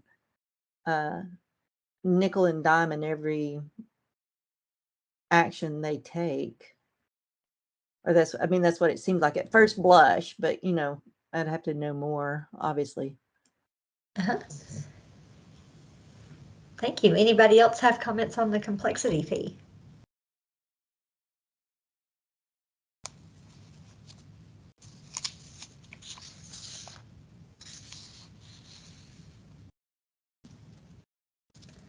Okay, next we have the AEAR reports. So the AEAR report review fee, is this fee option supported by part of the structure? Is this another one that would be like something you would want included in like a major fee, or is this something that you would be supportive of for TDEC to set a fee for? I think it should be part of the buffet. Okay. Sounds like you want to tie that into your Title V fees overall. Okay. This is Mike Howard. It should be included in the base fee. Right. I mean, it's part of the Title V, so. Right. That's what she was saying. We're talking about, we're just using food, right? It must be getting near lunchtime, right? We were talking about buffet versus a la carte. Eastern time zone. Yeah, for the Eastern time zone folks. I think we all like the buffet. Yeah. So that buffet option instead of the my AEAR on the buffet option, though. We'll put that in the notes. Thank you, guys. All right, let's move on. Have a few more slides to go. Here's your acid rain. Is that Andrea that was asking about that? Andrea? The acid rain permit fee. Yeah, Is this something you brought up earlier made me think of acid rain. I know they consider this a non-variable, but again, this is not something that's in place currently in the state of Tennessee. So would this fee option be supported? Should we add an acid rain permit fee? If yes, what considerations should TDEC use for that fee?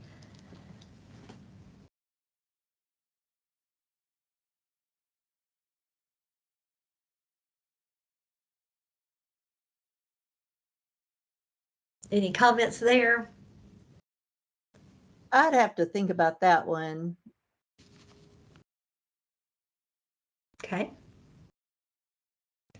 And again, we'll have the survey up, and we will have it where you can go on to FormStack and you can add ideas. If your teammates at the office have ideas, they can add their ideas too. We want everybody included and have options. Mike, you had a comment? No, I don't know. I don't know much about acid rain fees. Okay. All right. Anybody else? All right. Then we'll move on to the report review fee. Should we add a report review fee because it's not currently existing in Tennessee?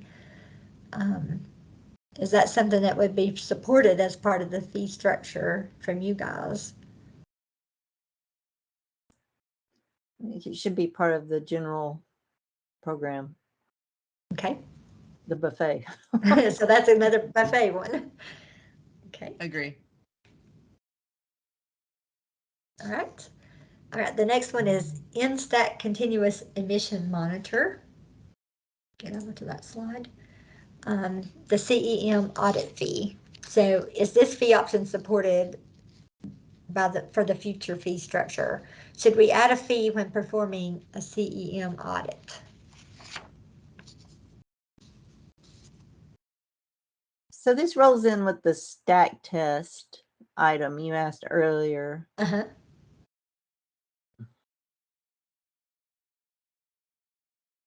I think it would go with the greater answer to the question of, is there an acid rain permit fee? Okay.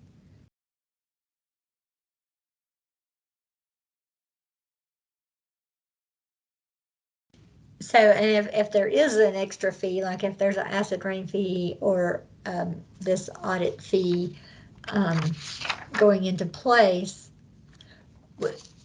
you guys would want that to be, if it had to be separate than the buffet or the existing Title V, then you would want it to be conducted in a way to be in an annual payment or something, not separate. Well, in my Title V, my acid rain is rolled into it. So I could see where there would be value to the state to have extra money from us because they have to do that. But some of these other folks might not have that situation.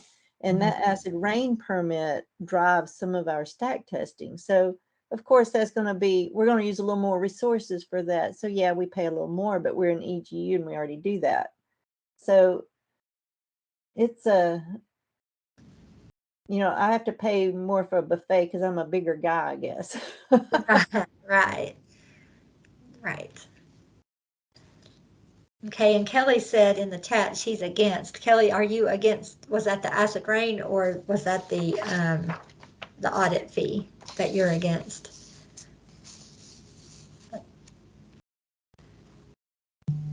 The audit fee. Great. Thank you, Kelly, for that input. Appreciate it. I'd agree with that. Okay, so we're against the audit fee. All right. Then let's see, renewal. So we're at the renewal of operating permit fee. And that is, okay, is this fee supported? Should we add a fee for the renewal of an operating permit? If yes, what considerations should TDEC use to set that fee?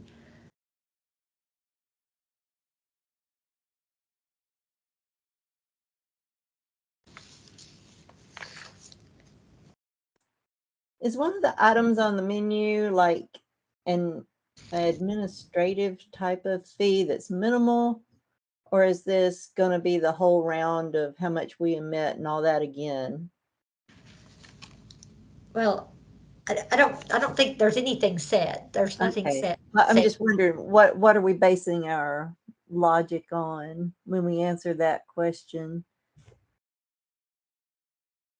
Or just something to chew on for later? Yeah, it's something, everything's open right now. They don't have any preset, preconceived notions of what is best or what we're gonna go with or anything. I mean, we just want a fee to be in place, so everybody, so it's not an annual thing we have to come and look at. Everybody's tired of looking at annually. So, I think just the air board and everybody, so legislators. So if we can have something in place, it's just sustainable into the future.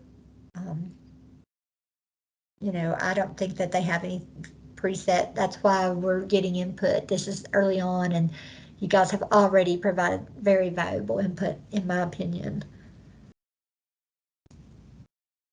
So, and I don't know how often they would renew their operating permit. You guys may know, how often is the operating permit renewed? Ours are every 5 years. Okay. So I was just thinking, how often is that, and what would that be? Personally, I don't have an issue with that fee. I think that's pretty standard for most states. So I wouldn't have an issue with that. Okay. Would we pay it with the renewal that we send in, or would we pay it when we get the operating permit? Well, I think the structure could be set up if we agreed that this is something we want to look at, then we could work with TDEC APC to kind of set up how it would be done. The logistics of how can be changed, and modified to make it as convenient as possible. This is Mike Haversick again. I think it should be included in the buffet. Okay. With the minimum fee or the whatever, however you set that minimum fee. All Okay. these non-variable fees. Okay. Do you think that should go by emissions or number of stacks, or what would set that? Well, the title on my Title 5, it's pretty much maintained. I mean, you update it, modify it all throughout the 5-year period, and then when you go to renew it, it's pretty much the same permit that you already got. They don't really have to do that much to it. I don't see why you need a new permit. Okay. I guess if you add a bunch of these non-variable fees and it's not just like one fee that you pay with your annual fees, what y'all are gonna optimize this, right, to equal out what you need per year, correct? If you didn't include the operating permit fee, renewal of your operating permit fee with the buffet fee would probably be a little bit lower. Is that right? That would be kind of the expectation. Is that kind of how it would work, or is is that not really under consideration? I think everything is under consideration at this time. I mean, they told me they didn't have any preconceived, like I said, preconceived methodology of how we will do it. We're just trying to get all the input we can at the time. How do you think it would work best? I mean, we're looking for opinions like that.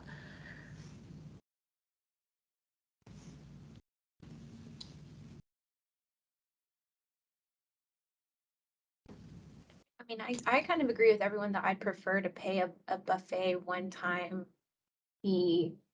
I didn't know if there was some reason to have additional fees throughout the year, if there's some reason for that. But personally, we would probably prefer to pay once or minimal times. Great. And we really have heard that quite a bit, and so that's great input, and thank you for for letting us know, because that is really good. So I think we're down to the last one now. That's the emissions inventory review fee. So is this fee option supported? If yes, should we add an emissions inventory review fee? What considerations should TDEC use to set that fee?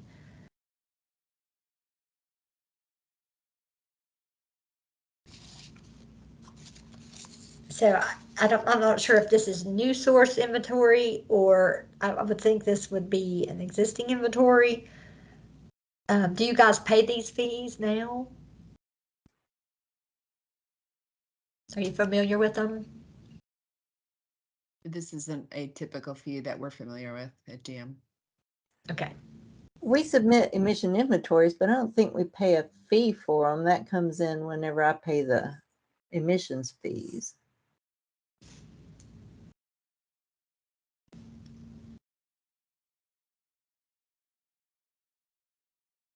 Should we do you think we should add a fee for an emissions inventory review?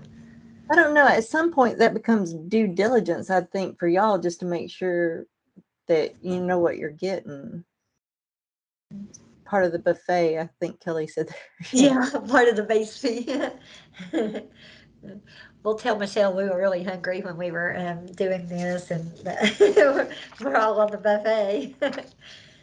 But those are all really good comments and information. And we've come to the end of our questions. So I know I held over just a little bit, and I really appreciate your time and your expertise, your companies, the what you do in Tennessee is so valuable. I'm a big supporter of buying local and supporting Tennessee. So my admin are adding into the chat. We have the website, so like it was just updated yesterday as well. So as Michelle said, go in there, save the website, so you'll have it and you can keep up to date with all the new happenings.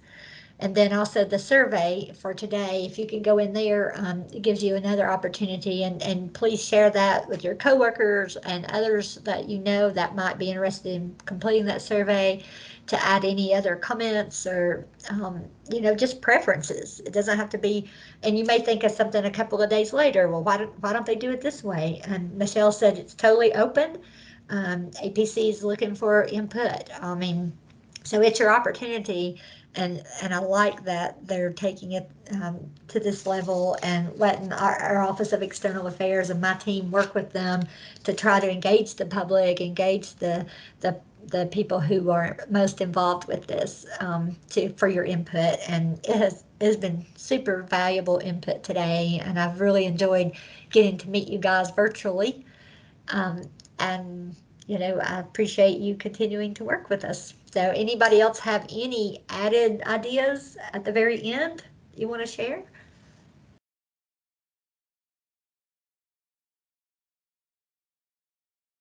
Okay, any last words before we go on our way? All right, thank you guys so much. And you're free to go now. And like I said, please watch for an email, a follow-up email, and we will talk to you soon. Have a great day.